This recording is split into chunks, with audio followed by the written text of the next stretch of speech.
ಸ್ನೇಹಿತರೆ, ಅಯೋಧ್ಯೆಯನ್ನು ನೋಡಿದ್ರಿ, ಅಯೋಧ್ಯೆಯ ಹೊಸ ಮಂದಿರವನ್ನು ನೋಡಿದ್ರಿ.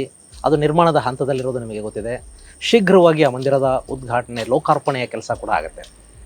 ಈಗ ಒಟ್ಟಾರೆ ನಮಗೆ ಅಯೋಧ್ಯೆಯ ಹೋರಾಟ, ಅಯೋಧ್ಯೆಯ ಮಂದಿರ ನಿರ್ಮಾಣಕ್ಕಾಗಿ ಎಷ್ಟು ಪ್ರಯತ್ನ ಪಡಬೇಕಾಗಿ ಬಂತು, ಮೀರ್ಬಾಕಿ ಈ ಮಂದಿರವನ್ನು ಕೆಡವಿದ ನಂತರ ಏನೆಲ್ಲ ಆಯಿತು ಮತ್ತು ಆ ಹೋರಾಟದ ವೇಗ ಹೇಗಿತ್ತು, ಅದರ ಗತಿ ಹೇಗಿತ್ತು, ಇದರ ಬಗ್ಗೆ, ಅದರ ಜೊತೆಗೆ ಮಂದಿರ ನಿರ್ಮಾಣದ ಕಾರ್ಯ ಹೇಗೆ ನಡೀತಾ ಇದೆ ಅನ್ನೋದ್ರ ಬಗ್ಗೆ ನಮಗೊಂದಿಷ್ಟು ಮಾಹಿತಿಯನ್ನು ಕೊಡೋದಕ್ಕೆ ನಮ್ಮ ಜೊತೆ ಮಂದಿರದ ಟ್ರಸ್ಟ್ ಸದಸ್ಯರಲ್ಲಿ ಒಬ್ಬರಾದಂಥ ಶ್ರೀ ಗೋಪಾಲ್ಜಿ ಅವರಿದ್ದಾರೆ.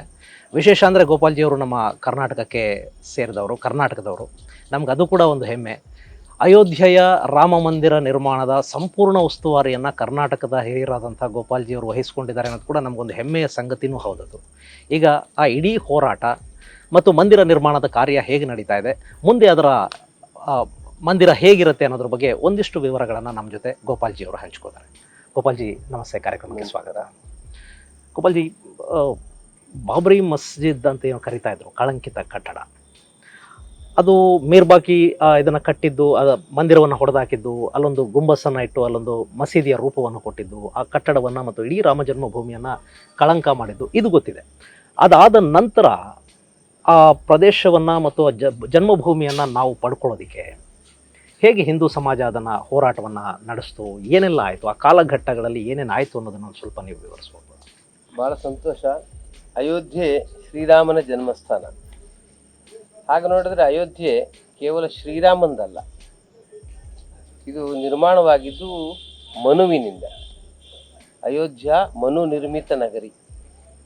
ವಿಶ್ವದ ಮೊದಲ ರಾಜಧಾನಿ ಅಂದರೆ ಅಯೋಧ್ಯೆ. ಸರಿಯು ನದಿಯ ತೀರದಲ್ಲಿ ಅಯೋಧ್ಯೆ ಇದೆ. ಈ ಅಯೋಧ್ಯೆಯ ರಾಜವಂಶದಲ್ಲಿ ಇಕ್ಷ್ವಾಕು ಇರ್ಬೋದು, ದಿಲೀಪ ಇರ್ಬೋದು, ಸಗರ ಇರ್ಬೋದು, ಗಂಗೇನತನಂತ ಭಗೀರಥ ಇರ್ಬೋದು, ಅಥವಾ ರಘು ಮಹಾರಾಜ್ ಇರ್ಬೋದು. ರಾಮನ ಜನ್ಮ ಅಯೋಧ್ಯೆಯಲ್ಲಿ ಮಾನುಷ ರೂಪದಲ್ಲಾಯಿತು. ವಾಲ್ಮೀಕಿ ಮಹರ್ಷಿಗಳು ತಮ್ಮ ರಾಮಾಯಣದಲ್ಲಿ ಒಂದು ಮಾತನ್ನು ಬರೀತಾರೆ. ರಾಮನಿಗೆ ವನವಾಸ ನಿಶ್ಚಯಾಗಿ ರಾಮ ಕಾಡಿಗೆ ಹೊರಟಾಗ ಜನ ಅಯೋಧ್ಯೆಯನ್ನು ಕಾಡು ಅಂತ ತಿಳ್ಕೊಂಡು ರಾಮನು ಎಲ್ಲಿರ್ತಾನೋ ಅದೇ ನಗರ ಅಂತ ಅಂದ್ಕೊಂಡು ಅವನನ್ನು ಬೆನ್ನತ್ತಿದ್ರು ಅಂತ. ಯಾವತ್ತು ರಾಮ ವನವಾಸಕ್ಕೆ ಹೊರಟನೋ ಆವತ್ತು ತಾಯಂದಿರು ತಮ್ಮ ಎದೆ ಹಾಲನ್ನು ಮಕ್ಕಳಿಗೆ ಉಣಿಸ್ಲಿಲ್ಲಂತೆ. ಇದು ಉತ್ಪ್ರೇಕ್ಷೆ ಇರ್ಬೋದು, ಆದರೆ ಎಷ್ಟು ಶ್ರದ್ಧೆ, ಎಷ್ಟು ಭಕ್ತಿ, ಎಷ್ಟು ಆನಂದ ರಾಮನ ಜೊತೆಗಿರೋದಕ್ಕಿತ್ತು ಅಂತ. ಕರುಗಳಿಗೆ, ಆಕಳುಗಳು ಹಾಲನ್ನು ಉಣಿಸ್ಲಿಲ್ಲಂತೆ. ಮನೆಗಳಲ್ಲಿ ಮಹಿಳೆಯರು ಅಡುಗೆ ಮಾಡಲಿಲ್ಲಂತೆ. ರಾಮ ಕಾಡಿಗೆ ಹೋಗ್ತಾ ಇದ್ದಾನೆ ಅಂತ. ಇಷ್ಟು ರಾಮನ ಬಗ್ಗೆ ಶ್ರದ್ಧೆ ಅಯೋಧ್ಯೆ ಜನ. ಅಂಥ ರಾಮನ ಜನ್ಮಸ್ಥಾನವನ್ನು 1528ರಲ್ಲಿ ಬಾಬರ್ ಒಡೆದಾಕ್ತ. ಮೀರ್ಬಾಕಿ ಅನ್ನುವಂಥ ಸೈನಿಕನ ಮೂಲಕ, ಸೇನಾಧಿಪತಿಯ ಮೂಲಕ. ಅದಾದಮೇಲೆ ಇಲ್ಲೊಂದು ಬಾಬರಿ ಮಸ್ಜಿದ್ ಅಂತ ನಿರ್ಮಾಣ ಮಾಡಿದ. ಬಾಬರ್ನ ಹೆಸರಿನಲ್ಲಿ ಒಂದು ಮಸೀದಿಯನ್ನು ನಿರ್ಮಾಣ ಮಾಡಿದ. ಆತನ ಮನಸ್ಸಿನಲ್ಲಿತ್ತು, ಈ ರಾಮ ಮಂದಿರವನ್ನು ಒಡೆದು ಹಾಕೋದ್ರಿಂದ ನಾವು ಇಡೀ ಹಿಂದೂ ಧರ್ಮವನ್ನು ನಾನು ತೆಕ್ಕೆ ತಗೋಬೋದು, ಎಲ್ಲರನ್ನೂ ಮತಾಂತರ ಮಾಡಿಬಿಡ್ಬೋದು, ನಾನು ಧರ್ಮಾಂತರ ಮಾಡಿಬಿಡ್ಬೋದು ಅಂತ ಆತ ಅಂದ್ಕೊಂಡಿದ್ದ. ನಮ್ಮ ದೇಶ ವಿಚಿತ್ರ ದೇಶ. ನಮ್ಮ ದೇಶದ ಜನ ಹಸಿವನ್ನು ಸಹಿಸ್ತಾರೆ, ಕಷ್ಟವನ್ನು ಸಹಿಸ್ತಾರೆ, ಎಲ್ಲ ತೊಂದರೆಗಳನ್ನು ಎದುರಿಸ್ತಾರೆ. ಆದರೆ ಧರ್ಮದ ಮೇಲೆ ಆಕ್ರಮಣ ಆದಾಗ ಜನ ಪುಟಿದು ಹೇಳ್ತಾರೆ, ಸಿಡಿದು ಹೇಳ್ತಾರೆ. ಅದು ಅಯೋಧ್ಯೆ ವಿಷಯದಲ್ಲಿ ಮತ್ತೊಮ್ಮೆ ಜಾಗೃತಿ ಬಂತು. ಅಯೋಧ್ಯೆಗೆ 1528ರಲ್ಲಿ ಸೋಲನ್ನು ಅನುಭವಿಸಿ ಮಸೀದಿ ಆದ ನಂತರ ಸ್ವಾತಂತ್ರ್ಯ ಪೂರ್ವದಲ್ಲಿ ಅಂದರೆ 1947ರವರೆಗೆ ಅನೇಕ ಹೋರಾಟ ನಡೆದಿತ್ತು. 76 ಬಾರಿ ಯುದ್ಧ ಮಾಡಿದ್ದಾರೆ ಬೇರೆ ಬೇರೆ ಜನ. ಒಂದ್ಸಲ 3500 ಜನ ಮಾತೆಯರು ಕೈಯಲ್ಲಿ ಶಸ್ತ್ರ ಹಿಡ್ಕೊಂಡು ಹೋರಾಟ ಮಾಡಿದ್ರು. ಯಶಸ್ಸು ಸಿಗದೇ ಇರ್ಬೋದು. ಸಾಧು ಸಂತರು ಹೋರಾಟ ಮಾಡಿದ್ರು, ನಾಗಾ ಸಾಧುಗಳು ಹೋರಾಟ ಮಾಡಿದ್ರು. ಹೀಗೆ ಅನೇಕ ಜನ ಅನೇಕ ರೀತಿಯಲ್ಲಿ ಇಲ್ಲಿ ಯುದ್ಧ, ಪ್ರತ್ಯಕ್ಷ ಸಂಘರ್ಷ ಮಾಡಿದ್ರು. ಹೋರಾಟ ಅಂದರೆ ಇವತ್ತಿನ ಹೋರಾಟ ಅಲ್ಲ, ಪ್ರತ್ಯಕ್ಷ ಸಂಘರ್ಷ, ಯುದ್ಧ ಮಾಡಿದ್ರು. ಹೀಗೆ ಅಯೋಧ್ಯೆಯನ್ನು ವಾಪಸ್ ಪಡ್ಕೊಳ್ಳೋ ಸಲುವಾಗಿ ನಿರಂತರವಾಗಿ 450 ವರ್ಷ ಸಂಘರ್ಷ ನಮ್ಮ ದೇಶದಲ್ಲಿ ನಡೆದೋಯ್ತು. ಆದ್ರೆ ನಾವು ಅಯೋಧ್ಯೆನ ಬಿಟ್ಕೊಡಲ್ಲ, ಇದು ನಮ್ಮ ಜನ್ಮಭೂಮಿ, ನಮ್ಗೆ ಬೇಕು ಅಂತ ಹೋರಾಟ. ಇದು ನಿಜವಾಗಿ ಹೆಮ್ಮೆ ತರುವಂಥ ಸಂಗತಿ. ನಿಜ ಯಶಸ್ಸು ಸಿಗಲಿಲ್ಲ, ಯಶಸ್ಸು ಸಿಗೋದು ಬೇರೆ ಪ್ರಶ್ನೆ. ಆದರೆ ಹೋರಾಟ ಮಾತ್ರ ನಿರಂತರ, ಸಂಘರ್ಷ ನಿರಂತರ, ಯುದ್ಧ ನಿರಂತರ. ಇದನ್ನು ನಮ್ಮ ಹಿರಿಯರು ಮಾಡಿದರು. 1947ರಲ್ಲಿ ಸ್ವಾತಂತ್ರ್ಯ ಬಂದಾಗ ನಮ್ಮ ದೇಶದ ಸಂವಿಧಾನ ನಿರ್ಮಾಣವಾಯಿತು.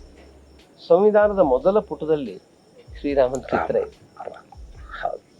ಸಹಜವಾಗಿ ರಾಮ ಜನ್ಮಭೂಮಿಯನ್ನು ಹಿಂದೂಗಳಿಗೆ ಬಿಟ್ಕೊಡ್ಬೇಕಾಗಿತ್ತು, ಸರ್ಕಾರ ಯೋಚನೆ ಮಾಡಬೇಕಾಗಿತ್ತು, ಮಾಡಲಿಲ್ಲ. ಬಹಳ ದುರ್ದೈವ. ನಮ್ಮ ರಾಮನ ಜನ್ಮಸ್ಥಾನ ಸಂವಿಧಾನದ ಮೊದಲ ಪುಟದಲ್ಲಿ ಏನು ರಾಮನ ಚಿತ್ರ ಇದೆಯೋ, ರಾಮರಾಜ್ಯದ ಕಲ್ಪನೆ ಗಾಂಧೀಜಿ ಹೇಳಿದ್ರು, ಅದನ್ನ ಅಂಥ ರಾಮನ ದೇವಸ್ಥಾನವನ್ನು ವಾಪಸ್ ಕರ್ಕೊಂಡ್ಬರ್ಲಿಕ್ಕೆ ಹೋರಾಟ ಮಾಡಬೇಕಾಯ್ತು. ಬಹುಶಃ ವಿಧಿಯ ವಿಚಾರ ಅದಿರ್ಬೋದು. ದೇಶದಲ್ಲಿ ಒಂದು ಹೊಸ ರೀತಿಯನ್ನು ನಾನು ನಿರ್ಮಾಣ ಮಾಡಬೇಕು ಅಂತ ಅವನ ಮನಸ್ಸಿನಲ್ಲಿ ಇರಬೇಕು. ಅದಕ್ಕಾಗಿ ಹೋರಾಟ ಮಾಡಬೇಕಾಗಿ ಬಂತು. 1949ರಲ್ಲಿ ಡಿಸೆಂಬರ್ 22ನೇ ತಾರೀಕು ರಾಮ ಜನ್ಮಭೂಮಿ ಅಲ್ಲೊಂದು ಮಸೀದಿ ಇತ್ತಲ್ಲ, ಆ ಮಸೀದಿಯೊಳಗೆ ಶ್ರೀರಾಮ ಪ್ರಕಟಗೊಂಡ ಅಂತ ಹೇಳ್ತಾರೆ.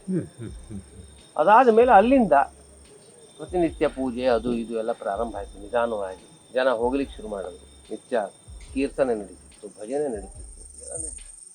ಈ ಕೆಲಸ ನಡೆದ ಮೇಲೆ ಬೀಗವನ್ನು ಹಾಕಲಾಯಿತು. ಒತ್ತಡ ಬೀಗ ಹಾಕೋದಂದ್ರೆ ಏನು? ಪೂಜಾರಿ ಹೋಗೋ ಸಮಯದಲ್ಲಿ ಪೂಜೆ ತೆಗೆದು ಮತ್ತೆ ಬೀಗ ಹಾಕೋದು, ದರ್ಶನ ಇಲ್ಲ. ಆದರೆ ಅದಕ್ಕಾಗಿ ಒಂದು ದೊಡ್ಡ ಹೋರಾಟಕ್ಕೆ ಕರ್ನಾಟಕ ನಾಂದಿ ಆಯಿತು. ರಾಮ ಜನ್ಮಭೂಮಿಯಲ್ಲಿ ವಿಶ್ವ ಹಿಂದೂ ಪರಿಷತ್ತು ಸಂಘ ಪರಿವಾರ ಪ್ರವೇಶ ಮಾಡಿದ್ದು 1983ರಲ್ಲಿ. ಇಲ್ಲಿ ಹತ್ತಿರದಲ್ಲಿ ಮುಜಫರ್ ನಗರ ಅಂತ ಇದೆ. ಆ ಮುಜಫರ್ ನಗರದಲ್ಲಿ ಒಂದು ದೊಡ್ಡ ಹಿಂದೂ ಸಮ್ಮೇಳನ ಆಯಿತು. ಆ ಸಮ್ಮೇಳನದಲ್ಲಿ ದಾವೂದಯಾಲ್ ಖನ್ನಾ ಅಂತ ಒಬ್ಬರು ಕಾಂಗ್ರೆಸ್ ನೇತಾರರು, ಅಂದರೆ ಹಿಂದೂವಾದಿ, ಅವರು ವಿಶ್ವ ಹಿಂದೂ ಪರಿಷತ್ತಿಗೆ ವಿನಂತಿ ಮಾಡಿದ್ರು, ನೀವು ಈ ನೇತೃತ್ವ ವಹಿಸಿ, ಆವಾಗ ಇದನ್ನು ಮಾಡ್ಬೋದು ಅಂತ. ಸಾಧು ಸಂತರ ನೇತೃತ್ವದಲ್ಲಿ ವಿಶ್ವ ಹಿಂದೂ ಪರಿಷತ್ತು ಈ ಆಂದೋಲನವನ್ನು ಕೈ ತಗೊಂಡು, ಅದರ ಪರಿಣಾಮವಾಗಿ 1983ರಿಂದ ನಿರಂತರವಾಗಿ ನಾವು ಹೋರಾಟವನ್ನು ಮಾಡ್ತಾ ಬಂದಿದ್ದೀವಿ. ಮೊದಲನೇದಾಗಿ ಇಲ್ಲಿ ರಾಮ ಜಾನಕಿ ರಥಯಾತ್ರೆ ಉತ್ತರ ಪ್ರದೇಶ ನಡೀತು. ರಾಮ ಜಾನಕಿ ರಥದ ಮೇಲೆ ಇಟ್ಕೊಂಡು ಅವರ ರಥಯಾತ್ರೆ. ಇದಕ್ಕೆ ಮುಸಲ್ಮಾನರ ವಿರೋಧ ಇತ್ತು, ಹೇಗೆ ನಡೆಸ್ತೀರಿ ಅಂತ. ಆವಾಗ ಯುವಕರ ಪಡೆ ಬೇಕು ಅಂತ ಹೇಳಿ ಯುವಕರಿಗೆ ಕರೆ ಕೊಟ್ಟರೆ ಬಜರಂಗ್ ಬಲಿ ಹೆಸರಿನಲ್ಲಿ ಯುವಕರು ಹೊರಗೆ ಬಂದರು. ಅದಕ್ಕೆ ಬಜರಂಗ್ ದಳ ಅಂತ ಹೇಳಿ. ಈಗ 84 ಅಕ್ಟೋಬರ್ನಲ್ಲಿ ಬಜರಂಗ್ ದಳ ಪ್ರಾರಂಭ ಆಯಿತು.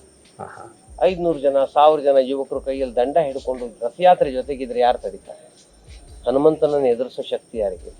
ಅದ್ರ ಪರಿಣಾಮವಾಗಿ ರಥಯಾತ್ರೆ ಸುಗಮವಾಗಿ ನಡೀತು. ಆಂದೋಲನ ಮುಂದಕ್ಕೆ ಹೋಯಿತು. 85ರಲ್ಲಿ ಉಡುಪಿನಲ್ಲಿ ಧರ್ಮ ಸಂಸತ್ ನಡೀತು. ಉಡುಪಿಯಲ್ಲಿ ಅಕ್ಟೋಬರ್ನಲ್ಲಿ ಪೇಜಾವರ ಸ್ವಾಮಿಗಳು ಅವಾಗಿದ್ದರು, ಅವ್ರದ್ದೇ ಪರ್ಯಾಯ ಆಗಿತ್ತು. ಆ ಸಮಯದಲ್ಲಿ ಅಲ್ಲಿ ಧರ್ಮ ಸಂಸತ್ ನಡೀತು. ಇಡೀ ದೇಶದಿಂದ ಸನ್ಯಾಸಿಗಳು ಬಂದರು. ರಾಮ ಜನ್ಮಭೂಮಿ ವಿಷಯ ಚರ್ಚೆಗೆ ಬಂತು ಮತ್ತು ಎಲ್ಲ ಸಂತರು ಸೇರಿ ಕರೆ ಕೊಟ್ಟರು. 1986ನೇ ಇಸ್ವಿ ಫೆಬ್ರವರಿ 6ನೇ ತಾರೀಕುವರೆಗೆ ನಾವು ಸರ್ಕಾರಕ್ಕೆ ಗಡುವು ಕೊಡ್ತೀವಿ. ಅಷ್ಟರೊಳಗೆ ಬೀಗ ತೆಗಿಲಿಲ್ಲ ಅಂದರೆ ನಾವು ಇಡೀ ಸಂತರೆಲ್ಲ ಅದ್ಭುತವಾದಂಥ ಹೋರಾಟ ಮಾಡ್ತೀವಿ ಅಂತ ಹೇಳಿ 5-6 ತಿಂಗಳಲ್ಲಿ ಇಷ್ಟು ಜನಜಾಗೃತಿ 4-5 ತಿಂಗಳಲ್ಲಿ. ಅದರ ಪರಿಣಾಮವಾಗಿ 6ನೇ ತಾರೀಕೆಲ್ಲ ಫೆಬ್ರವರಿ 3ನೇ ತಾರೀಕಿಗೆ ಸರ್ಕಾರ ಬೀಗ ತೆಗಿತು, ದರ್ಶನಕ್ಕೆ ಅವಕಾಶ. ಹೀಗೆ ಆಂದೋಲನ ಮುಂದಕ್ಕೆ ಹೋಯಿತು. ಇಡೀ ದೇಶವನ್ನು ಇದ್ರೊಳಗೆ ಇನ್ವಾಲ್ವ್ ಮಾಡಬೇಕಾಗಿತ್ತು. ಅಷ್ಟು ಸುಲಭ ಇರಲಿಲ್ಲ ಅದನ್ನು ತಗೊಳ್ಳೋದು. ಅದಕ್ಕಾಗಿ ದೊಡ್ಡ ಯೋಜನೆ ನಡೀತು. ಗ್ರಾಮಗಳಲ್ಲಿ ಜನ ತಮ್ಮ ಊರಿನ ಒಂದು ಇಟ್ಟಿಗೆಯನ್ನು ಪೂಜೆ ಮಾಡಿ ಅಯೋಧ್ಯೆಯ ಮಂದಿರ ನಿರ್ಮಾಣಕ್ಕೆ ಕಳಿಸ್ಬೇಕು ಅಂತ ಒಂದು ಯೋಜನೆ ಮಾಡಿ ಇಟ್ಟಿಗೆ ಪೂಜೆಯ ಕಾರ್ಯಕ್ರಮ. ಪೂಜಿತ ಇಟ್ಟಂಗಿಗಳನ್ನು ಎಲ್ಲವನ್ನು ಅಯೋಧ್ಯೆಗೆ ತರೋದು. ಕರ್ನಾಟಕದಲ್ಲಿ 8 ರಥಯಾತ್ರೆ ನಡೀತು. ಮಾರಿಕಾಂಬ ರಥಯಾತ್ರೆ, ಬಸವೇಶ್ವರ ರಥಯಾತ್ರೆ, ಈ ಥರ ಬಹಳ ದೊಡ್ಡ ಪ್ರಮಾಣದಲ್ಲಿ 8 ರಥಯಾತ್ರೆ ನಡೆದು ಬೀದರ್ನಲ್ಲಿ ಸಮಾವೇಶಗೊಂಡು ಆಮೇಲೆ ಅದನ್ನು ಅಯೋಧ್ಯೆಗೆ ಕಳಿಸಲಾಯಿತು. ಈ ಥರ ಎಲ್ಲ ದೇಶದ ಮೂಲೆಗಳಲ್ಲಿ ನಡೀತು. 3500 ಗ್ರಾಮಗಳಲ್ಲಿ ಸಾವಿರಾರು ಜನ ಒಂದೊಂದು ಊರಲ್ಲಿ ಇಟ್ಟಿಗೆಗಳನ್ನು ಪೂಜೆ ಮಾಡಿ ಅಯೋಧ್ಯೆ ಕಳಿಸಿದರು. ₹1,000 ದಕ್ಷಿಣೆನೂ ಕೊಟ್ಟರು ಜೊತೆಗೆ.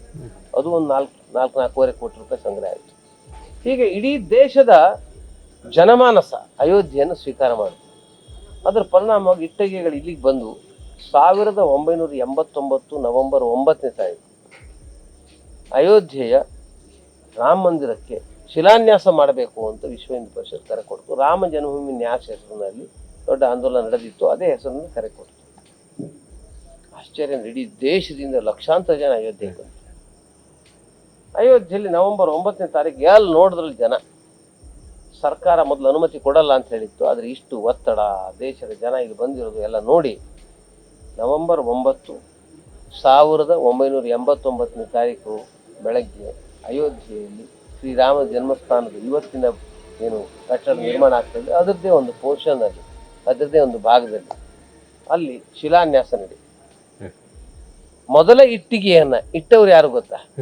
ಬ್ರಾಹ್ಮಣ ಸ್ವಾಮಿಗಳಲ್ಲ, ದೊಡ್ಡ ಸ್ವಾಮಿಗಳಲ್ಲ, ಒಬ್ಬ ಸಾಮಾನ್ಯ ಕಾರ್ಯಕರ್ತ, ಅನುಸೂಚಿತ ಜಾತಿಯ ಕಾಮೇಶ್ವರ ಚೌಪಾಲ್.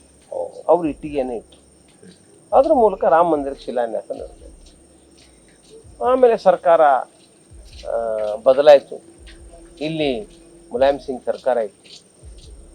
ಮುಲಾಯಂ ಸಿಂಗ್ ಸರ್ಕಾರ ಅದಕ್ಕೆ ವಿರೋಧ ಮಾಡಿತು. ನಾವು ಕಾರ ಸೇವೆಗೆ ಜನರಿಗೆ ಕರೆ ಕೊಟ್ವಿ 1990ರಲ್ಲಿ. 90 ಅಕ್ಟೋಬರ್ನಲ್ಲಿ ದೇಶದ ಮೂಲೆ ಮೂಲೆಯಿಂದ ಅಯೋಧ್ಯೆಗೆ ಬರ್ಲಿಕ್ಕೆ ಶುರು ಮಾಡಿದ್ರು ಜನ. ಮುಲಾಯಂ ಸಿಂಗ್ ಹೇಳಿದ್ರು ನಾನು ಕಾರ ಸೇವೆ ಮಾಡೋಕ್ಕೆ ಬಿಡಲ್ಲ ಅಂತ. ಇಡೀ ಉತ್ತರ ಪ್ರದೇಶವನ್ನು ಜೈಲು ಮಾಡಿಬಿಟ್ರು. ಯಾರ್ಯಾರು ಉತ್ತರ ಪ್ರದೇಶ ಪ್ರವೇಶ ಮಾಡ್ತಾರೋ ಅವ್ರನ್ನೆಲ್ಲ ಹಿಡಿಯೋದು, ಅಲ್ಲೇ ಯಾವುದೋ ಶಾಲೆನೋ ಇನ್ನೆಲ್ಲೋ ಒಂದು ಕಡೆ ಇಡೋದು. ಹೀಗೆ ಮಾಡಿ ಇಡೀ ಉತ್ತರ ಪ್ರದೇಶವನ್ನು ಜೈಲು ಮಾಡಿ ಲಕ್ಷಾಂತರ ಜನರನ್ನ ಹಿಡಿದಿಟ್ಟು. ಜನರಿಗೆ ಗೊತ್ತಾದ ಕೂಡಲೇ ಜನ ಉತ್ತರ ಪ್ರದೇಶದಲ್ಲಿ ಇಳಿಲೇ ಇಲ್ಲ. ದಕ್ಷಿಣದಿಂದ ಬರೋರು ಮಧ್ಯಪ್ರದೇಶದಲ್ಲಿ ಇಳಿದ್ರು, ಈ ಕಡೆಯಿಂದ ಬರೋರು ಬಿಹಾರದಲ್ಲಿ ಇಳಿದು ನಡ್ಕೊಂಡು ಬರ್ಲಿಕ್ಕೆ ಶುರು ಮಾಡಿದ್ರು. ಹೀಗೆ ಉತ್ತರ ಪ್ರದೇಶದ ಸೀಮೆಯಿಂದ ಹೊರಗಡೆ ಇಳಿದು ಉತ್ತರ ಪ್ರದೇಶದ ಪೊಲೀಸರ ಕೈ ಸಿಗದೆ ಅಲ್ಲಿಂದ ರಾತ್ರಿ ಎಲ್ಲ ಪ್ರಯಾಣ ಮಾಡೋದು, ಹಗಲಿಗೆಲ್ಲ ಅಡ್ಕೊಳ್ಳೋದು. ಈಗ ಮಾಡ್ತಾ ಮಾಡ್ತಾ ಅಕ್ಟೋಬರ್ ಕೊನೆ ಹೊತ್ತಿಗೆ ಸಾವಿರಾರು ಜನ ಅಯೋಧ್ಯೆ ತಲುಪಿದ್ರು.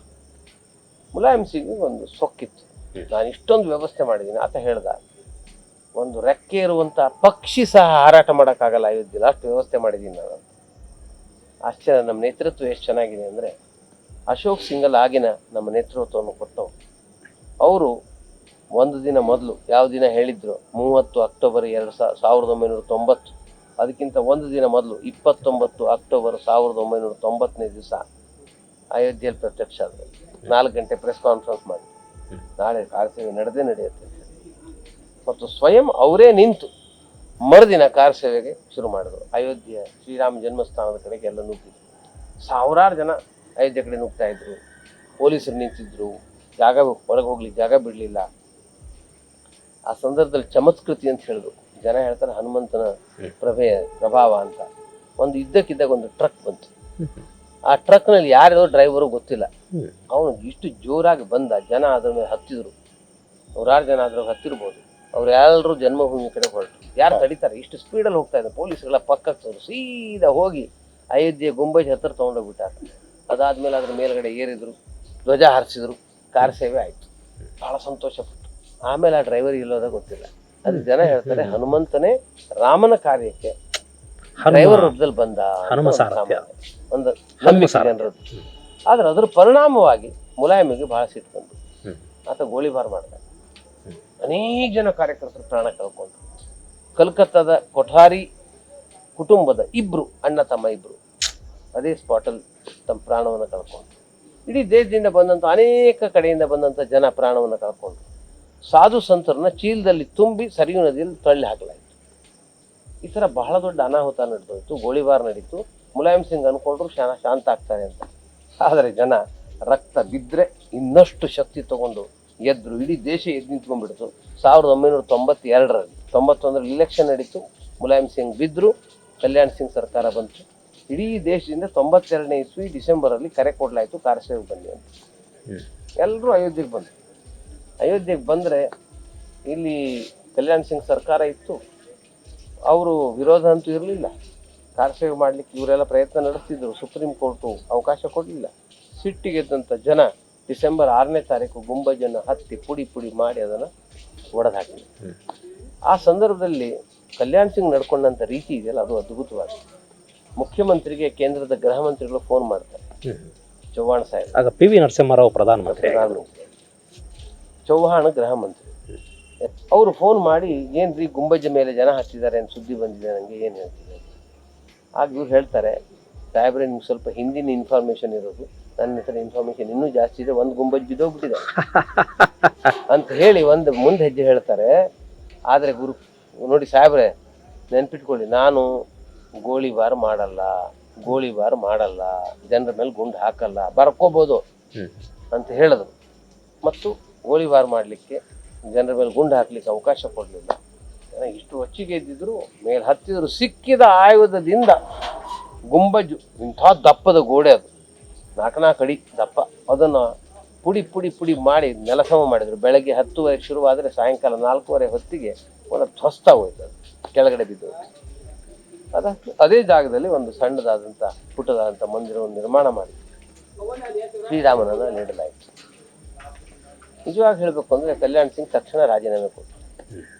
ಅವರೇ ಸ್ವಯಂ ರಾಜೀನಾಮೆ ಕೊಟ್ಟರು. ಅದಾದಮೇಲೆ ದೇಶದಲ್ಲಿ ಮತ್ತು ಹೋರಾಟ ನಡೀತು. ಅದ್ರ ವಿಶೇಷವಾಗಿ ಕಾನೂನಿನ ಹೋರಾಟವನ್ನು ನಾವು ಪ್ರಾರಂಭದಲ್ಲಿ ಮಾಡ್ತಾ ಬಂದಿದ್ವಿ. ಅದಕ್ಕೆ ಇನ್ನೊಂದಷ್ಟು ಚಾಲನೆ ಸಿಕ್ತು. ಅದಾದಮೇಲೆ 92ರಿಂದ 2002, 2003 ಎಲ್ಲ ಹೋರಾಟ ನಡೆದಿದೆ.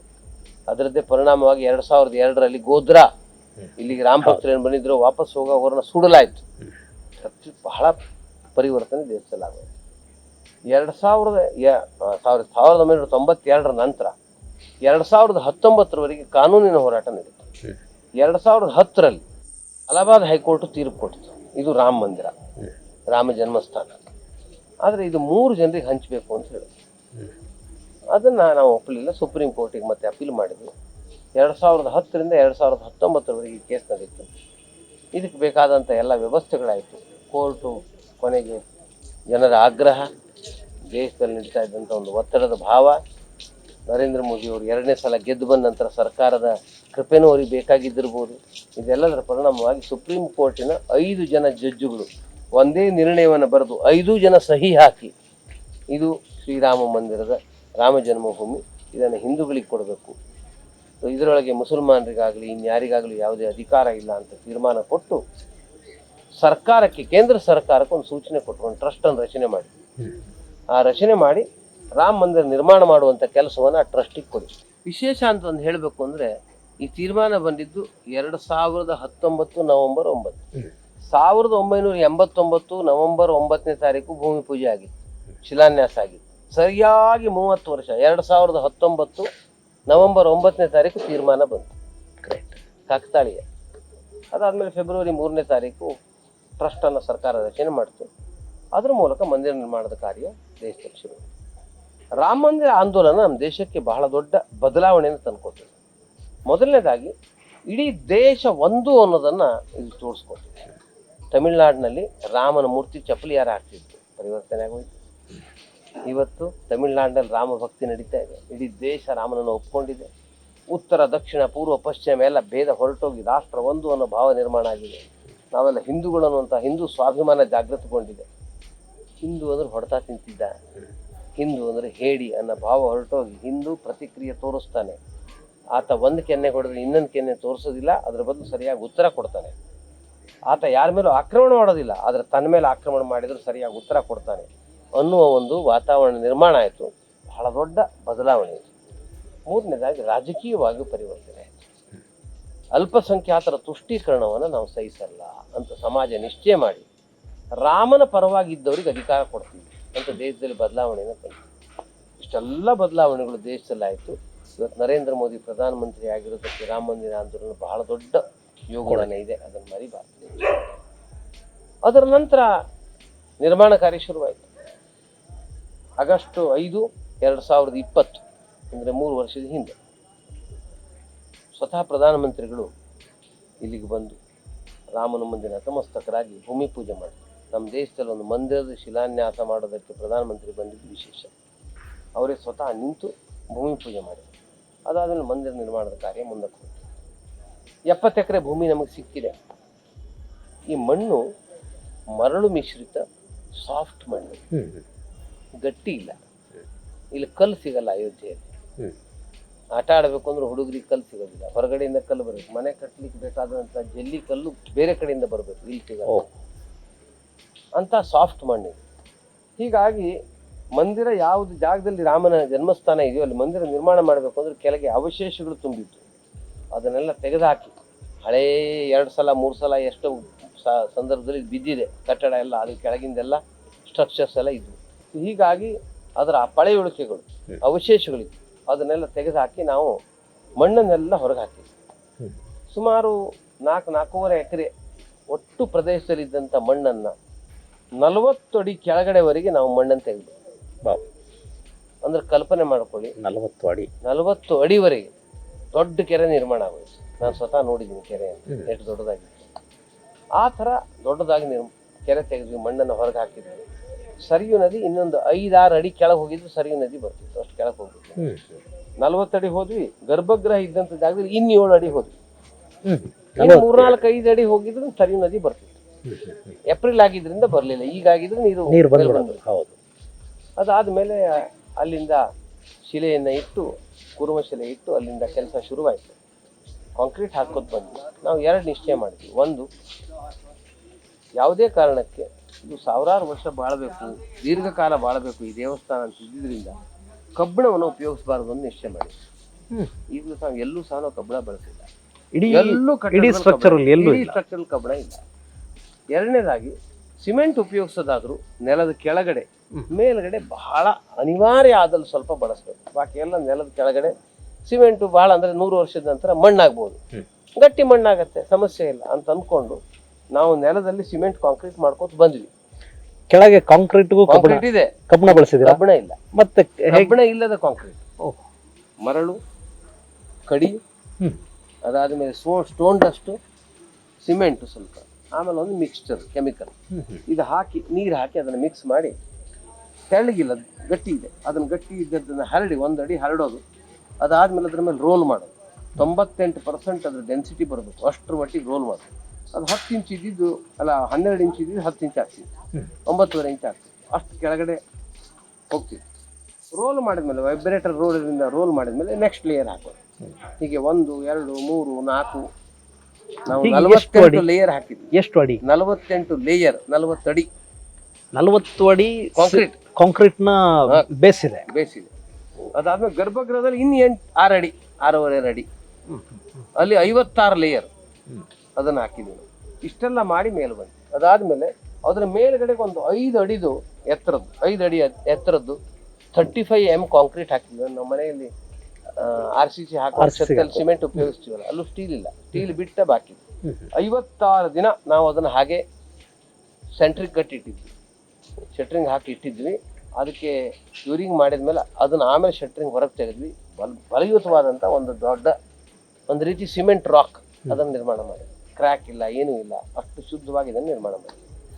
ಇದಾದ ಮೇಲೆ ಕರ್ನಾಟಕದ ಗ್ರೆನೇಟ್ ಕಲ್ಲನ್ನು ಹಾಕಿ, ದೇಶದ ಸ್ಟ್ರಾಂಗೆಸ್ಟ್ ಕಲ್ಲು ಅದು, ಗ್ರೆನೇಟ್ ಕಲ್ಲನ್ನು ಹಾಕಿ ನಾವು 21 ಅಡಿವರೆಗೆ ಗ್ರೆನೇಟ್ ಹಾಕಿದ್ವಿ. 40 ಅಡಿ ಜನರಲ್ ಕಾಂಕ್ರೀಟ್, 5 ಅಡಿ 35 mm ಕಾಂಕ್ರೀಟ್, ಅದ್ರ ಮೇಲೆ 21 ಅಡಿ ಗ್ರೆನೇಟ್ ಕಲ್ಲು, ಒಂದ್ರ ಮೇಲೆ ಒಂದು ಕಲ್ಲನ್ನು ಇಂಟರ್ಲಾಕಿಂಗ್ ಸಿಸ್ಟಮ್ ಅಲ್ಲಿ ಇಟ್ಟು ಒಂದು ತೂತು ಮಾಡಿ, ಆ ತೂತಿನೊಳಗಡೆ ಕಲ್ಲು ಹಾಗೆ ಇಂಟರ್ಲಾಕಿಂಗ್, ಇದರಲ್ಲಿ ಸಿಮೆಂಟ್ ಗಿಮೆಂಟ್ ಏನಿಲ್ಲ, ಅದನ್ನೆಲ್ಲ ಹಾಕಿ ನಾವು 21 ಅಡಿ ಎತ್ತರದವರೆಗೆ ಕಟ್ಟಡವನ್ನು ಮೇಲ್ತಂದ್ವಿ. ಅಲ್ಲಿಗೆ 67 ಅಡಿ ನೆಲದ ಇಂದ ಮೇಲಕ್ಕೆ 67 ಅಡಿ ಆಯ್ತು. ಅದಾದ ಮೇಲೆ ಅದರೊಳಗೆ 2 ಭಾಗ, 12 ಅಡಿ ಲೋವರ್ ಪ್ಲಿಂತು, 16.5 ಅಡಿ ಮೇಲಿನ ಪ್ಲಿಂತು, ಅದರ ಮೇಲೆ ಭಗವಂತ ಕೂಡೋನಿದ್ದಾನೆ. ಒಟ್ಟು ಅದಾದ್ಮೇಲೆ ಬನ್ಸಿ ಪಹಾಡಪುರ ಕಲ್ಲಿನಿಂದ ಈ ಕಟ್ಟಡವನ್ನು ನಿರ್ಮಾಣ ಮಾಡಬೇಕು ಅಂತ ಮೊದಲೇ ಮಾಡಿದ್ವಿ. ಅದರಂತೆ ನಿರ್ಮಾಣದ ಕೆಲಸ ಶುರುವಾಯಿತು. ಕಳೆದ ವರ್ಷ ಜೂನ್ 1ನೇ ತಾರೀಕು ಸ್ವಯಂ ಯೋಗಿಜಿ ಬಂದು ಈ ಬನ್ಸಿ ಪಹಾಡಪುರ ಕಲ್ಲನ್ನು ಮೊದಲನೇ ಇಡೋದ್ರ ಮೂಲಕವಾಗಿ ಕಟ್ಟಡದ ನಿರ್ಮಾಣ ಶುರುವಾಯಿತು. ಒಟ್ಟು ಈಗ 1600ಕ್ಕೂ ಹೆಚ್ಚು ಜನ ಕೆಲಸಗಾರ ಕೆಲಸ ಮಾಡ್ತಾರೆ. ಈ ದೇವಸ್ಥಾನದ ವಿಶೇಷವನ್ನು ನಾನು ಹೇಳಬೇಕು ಒಂದೆರಡು. ಮೊದಲನೇದಾಗಿ ದೇವಸ್ಥಾನ ಉದ್ದ 360 ಅಡಿ, ಅಗಲ 235 ಅಡಿ, ಎತ್ತರ 161 ಅಡಿ, 3 ಫ್ಲೋರ್ ಇದೆ. ಒಂದೊಂದು ಫ್ಲೋರಿಗೆ 20 ಅಡಿ ಹೈಟ್, ಆ ಥರ ಮೇಲೆ ಒಟ್ಟು 5 ಇದಿದೆ, ಮಂಟಪಗಳಿದೆ. ಗುಡುಮಂಟಪ ಅಂದ್ರೆ ಗೃಹ ಮಂಟಪ, ಗರ್ಭಗೃಹ ಬಿಟ್ಟು ಅದ್ರ ಎದುರುಗಡೆಗೆ ಗೃಹ ಮಂಟಪ, ಗುಡುಮಂಟಪ ಅಥವಾ ನಮಸ್ಕಾರ ಮಂಟಪ, ಅದ್ರ ಪಕ್ಕದಲ್ಲಿ 2 ಪಕ್ಕದಲ್ಲಿ ಪ್ರಾರ್ಥನಾ ಮತ್ತು ಕೀರ್ತನ ಮಂಟಪ 3 ಆಯ್ತು. ಅದ್ರ ಮುಂದ್ಗಡೆಗೆ ನವರಂಗ ಮಂಟಪ, ಅದ್ರ ಮುಂದ್ಗಡೆ ನೃತ್ಯ ಮಂಟಪ, ಅದ್ರ ಹೊರಗಡೆ ಸಿಂಹದ್ವಾರ. ಹೀಗೆ ಮಂದಿರದ ಉದ್ದ 360 ಅಡಿ ಇದೆ. ಇಷ್ಟು ವಿಶಾಲವಾದಂಥ ಮಂದಿರ ಇದೆ. ಇದು ಮೊದಲನೇದು. ಎರಡನೇದು, ಮಂದಿರದ ಹೊರಗಡೆಗೆ ಅಂದರೆ ಮಂದಿರದ ಕೊನೆಯ ಬಾರ್ಡರಿಂದ 26 ಮೀಟರ್ ಹೊರಗಡೆಗೆ, ಅಂದ್ರೆ ಸುಮಾರು 80 ಅಡಿ ಹೊರಗಡೆಗೆ ಒಂದು ದೊಡ್ಡದಾದಂಥ ಪ್ರಾಕಾರ ನಿರ್ಮಾಣವಾಗ್ತಾ ಇದೆ. ಅದಕ್ಕೆ ನಾವು ಪ್ರದಕ್ಷಿಣ ಮಾರ್ಗ ಅಂತ ಕರಿತೀವಿ, ಹಿಂದಿಯಲ್ಲಿ ಪರ್ಕೋಟ ಅಂತ ಕರೀತಾರೆ. ಅದರ ನಿರ್ಮಾಣದ ಕೆಲಸನೂ ಇದೆ. ಅದು 12-13 ಅಡಿ ಅಗಲವಾದಂಥ ಒಂದು ಆಯತಾಕಾರವಾದಂಥ ಒಂದು ಸ್ಟ್ರಕ್ಚರ್, ಅದು ಕಲ್ಲಲ್ಲಿ ನಿರ್ಮಾಣ ಆಗ್ತಾ ಇದೆ. ಅದರಲ್ಲಿ ಪ್ರದಕ್ಷಿಣೆ ಮಾಡ್ಬೋದು. ಕಟ್ಟಡ ಮಂದಿರವನ್ನ ನೀವು ನೋಡ್ತಾ ನೋಡ್ತಾ ಪ್ರದಕ್ಷಿಣೆ ಮಾಡ್ಬೋದು. ಹೊರಗಡೆ ಕಾಣಲ್ಲ, ಒಳಗಡೆ ಮಾತ್ರ ಮಂದಿರ ಕಾಣುತ್ತೆ. ಆ ರೀತಿ ಒಂದು ಸ್ಟ್ರಕ್ಚರ್ ನಿರ್ಮಾಣವಾಗ್ತಾ ಇದೆ. ಆ ಕೆಲಸನೂ ವೇಗದಿಂದ ಈಗ ನಡೀತಾ ಇದೆ. ಇದು ಎರಡನೇ ವಿಶೇಷ. ಇನ್ನು ಮಂದಿರದ ಮೂರನೇ ಸಂಗತಿ ಹೇಳಬೇಕು ಅಂದ್ರೆ, ಈ ಕಲ್ಲನ್ನ ಮೂರ್ತಿ ಎತ್ತರದಲ್ಲಿ ಇರ್ತಾರೆ. 9 ಅಡಿ 8.5 ಅಡಿ ಎತ್ತರದಲ್ಲಿ ಮೂರ್ತಿ ಇರುತ್ತೆ. ಕೆಳಗಡೆ 3-3.5 ಅಡಿ ಪೆಡೆಸ್ಟ್ರಲ್ ಪೀಠ, ಅದಾದ ಮೇಲೆ ಕಮಲದ ಆಸನ, ಅದ್ರ ಮೇಲೆ ಶ್ರೀರಾಮ ಬಾಲ ಸ್ವರೂಪದಲ್ಲಿ 5 ವರ್ಷದ ಬಾಲಕನ ಸ್ವರೂಪದಲ್ಲಿ ಶ್ರೀರಾಮ ಧನುರ್ಧಾರಿಯಾಗಿ ನಿಂತಿರುವ ವಿಗ್ರಹ ಬರೋದು. 3 ಜನ ಶಿಲ್ಪಿಗಳು ಅದನ್ನು ಮಾಡ್ತಾ ಇದ್ದಾರೆ. ಒಬ್ರು ರಾಜಸ್ಥಾನದವರು, ಇಬ್ರು ಕರ್ನಾಟಕದವರು. 3 ಜನ ನಿರ್ಮಾಣ ಮಾಡ್ತಾ ಇದ್ದಾರೆ. ಯಾರ ಮೂಲಕ ರಾಮ ಪ್ರಕಟಗೊಳ್ಬೇಕು ಅಂತಿದ್ರೆ ನಮಗೆ ಗೊತ್ತಿಲ್ಲ. 3 ಜನರಲ್ಲಿ ಯಾವುದು ಚೆನ್ನಾಗಿ ಎಲ್ರಿಗೂ ಅನಿಸುತ್ತೋ ಅದನ್ನು ಅಲ್ಲಿ ಪ್ರತಿಷ್ಠಾಪನೆ ಮಾಡ್ತೀವಿ, ಬಾಕಿ 2 ಸಮ್ಮಾನಪೂರ್ವಕವಾಗಿ ಇಡ್ತೀವಿ. ಹೀಗೆ ರಾಮ ಬಾಲ ಸ್ವರೂಪದಲ್ಲಿ ನಾವು ಇಡಬೇಕು ಅಂತ ಅನ್ಕೊಂಡ್ವಿ. ಮತ್ತು ಈ ಮಂದಿರದ ವಿಶೇಷ ಅಂದರೆ ಇದರ ಆರ್ಕಿಟೆಕ್ಟ್ ಯಾರು ಅಂದರೆ ಸೋಮನಾಥ ದೇವಸ್ಥಾನವನ್ನು ಕಟ್ಟಿದ ಪರಂಪರೆಯವರು. CB ಸೋಂಪುರ ಅಂದರೆ ಚಂದ್ರಕಾಂತ್ ಸೋಂಪುರ ಅಂತ ಈಗಿದ್ದಾರೆ. ಅವರಿಗೂ 78 ವಯಸ್ಸು. ಅವ್ರ ಮಕ್ಕಳಿಗೆ ಕೆಲಸವನ್ನು ನೋಡ್ತಾರೆ, ಅವ್ರ ಗೈಡೆನ್ಸ್ ಅಲ್ಲಿ CB ಸೋಂಪುರ ಕಂಪನಿ. ಅವರು ಇದರ ಆರ್ಕಿಟೆಕ್ಟ್, ಶಿಲ್ಪಿ, ಮಂದಿರದ ಶಿಲ್ಪಿ. ಮಂದಿರ ಹೇಗಾಗಬೇಕು, ಪಿಲ್ಲರ್ ಹೇಗಿರಬೇಕು, ಇದು ಹೆಂಗಿರಬೇಕು, ಡಿಸೈನ್ ಏನಿರಬೇಕು, ಅದೆಲ್ಲ ಅವ್ರು ನೋಡ್ತಾರೆ. ಅವ್ರದ್ದೇ ವ್ಯಕ್ತಿಗಳು ಗೈಡ್ ಮಾಡ್ತಾರೆ ಈ ಕೆಲಸಕ್ಕೆ. ಇನ್ನು 2ನೇದಾಗಿ ಟೋಟಲ್ ನಿರ್ಮಾಣದ ಕೆಲಸ ದೇಶದ ಪ್ರಸಿದ್ಧ ನಿರ್ಮಾಣ ಸಂಸ್ಥೆ L&T, ಲಾರ್ಸನ್ ಆ್ಯಂಡ್ ಟೊಬ್ರೋ. ಅಷ್ಟು ದೊಡ್ಡ ಕಂಪನಿ ಭಾರತದಲ್ಲಿ ಇನ್ಯಾವುದೂ ಇಲ್ಲ. ಆ ಕಂಪನಿ ಈ ಕೆಲಸವನ್ನು, ನಿರ್ಮಾಣ ಕಾರ್ಯವನ್ನು ಮಾಡ್ತಾ ಇದೆ. ಇನ್ನು 3ನೇದಾಗಿ L&T ಸರಿಯಾಗಿ ಕೆಲಸ ಮಾಡ್ತಾ ಇದೆಯಲ್ಲ ನೋಡಬೇಕು, ಅವ್ರಿಗೆ ಗೈಡು ಮಾಡಬೇಕು, ಅವರ ಬಿಲ್ಲನ್ನು ಚೆಕ್ ಮಾಡಬೇಕು. ಆ ದೃಷ್ಟಿಯಿಂದ ಇಡೀ ಪ್ರಾಜೆಕ್ಟಿನ ಮ್ಯಾನೇಜ್ಮೆಂಟ್ ಕನ್ಸಲ್ಟೆನ್ಸಿ ಟಾಟಾದವರು. ದೇಶದ ಪ್ರಸಿದ್ಧ 2 ಕಂಪನಿಗಳು ಇದ್ರಾಗ ಇನ್ವಾಲ್ವ್. ಮತ್ತು ಇದರ ಮೇಲ್ಗಡೆ ನೋಡಲಿಕ್ಕೆ ನಮ್ಮವರು 7 ಜನ ಇಂಜಿನಿಯರ್ಸ್ ಇದೆ. ನಿಶುಲ್ಕ ಸೇವೆ ಮಾಡುವಂಥ ಬೇರೆ ಬೇರೆ ಕಡೆ ಬಂದಿರುವ M.Tech, B.Tech ಆಗಿರುವಂಥ engineers, civil, electrical, mechanical engineer, architectural engineers ಬಂದಿದ್ದಾರೆ. ಅವ್ರ ಪ್ರತ್ಯಕ್ಷ ಕಾರ್ಯ ಸರಿಯಾಗಿ ಆಗ್ತಾ ಇದ್ದಾರೆ, ನೋಡ್ತಿದ್ದಾರೆ. ಇದ್ರ ಮೇಲೆ ಟ್ರಸ್ಟ್ ಇದೆ, ಗಮನ ಕೊಡ್ತಾ ಇದೆ.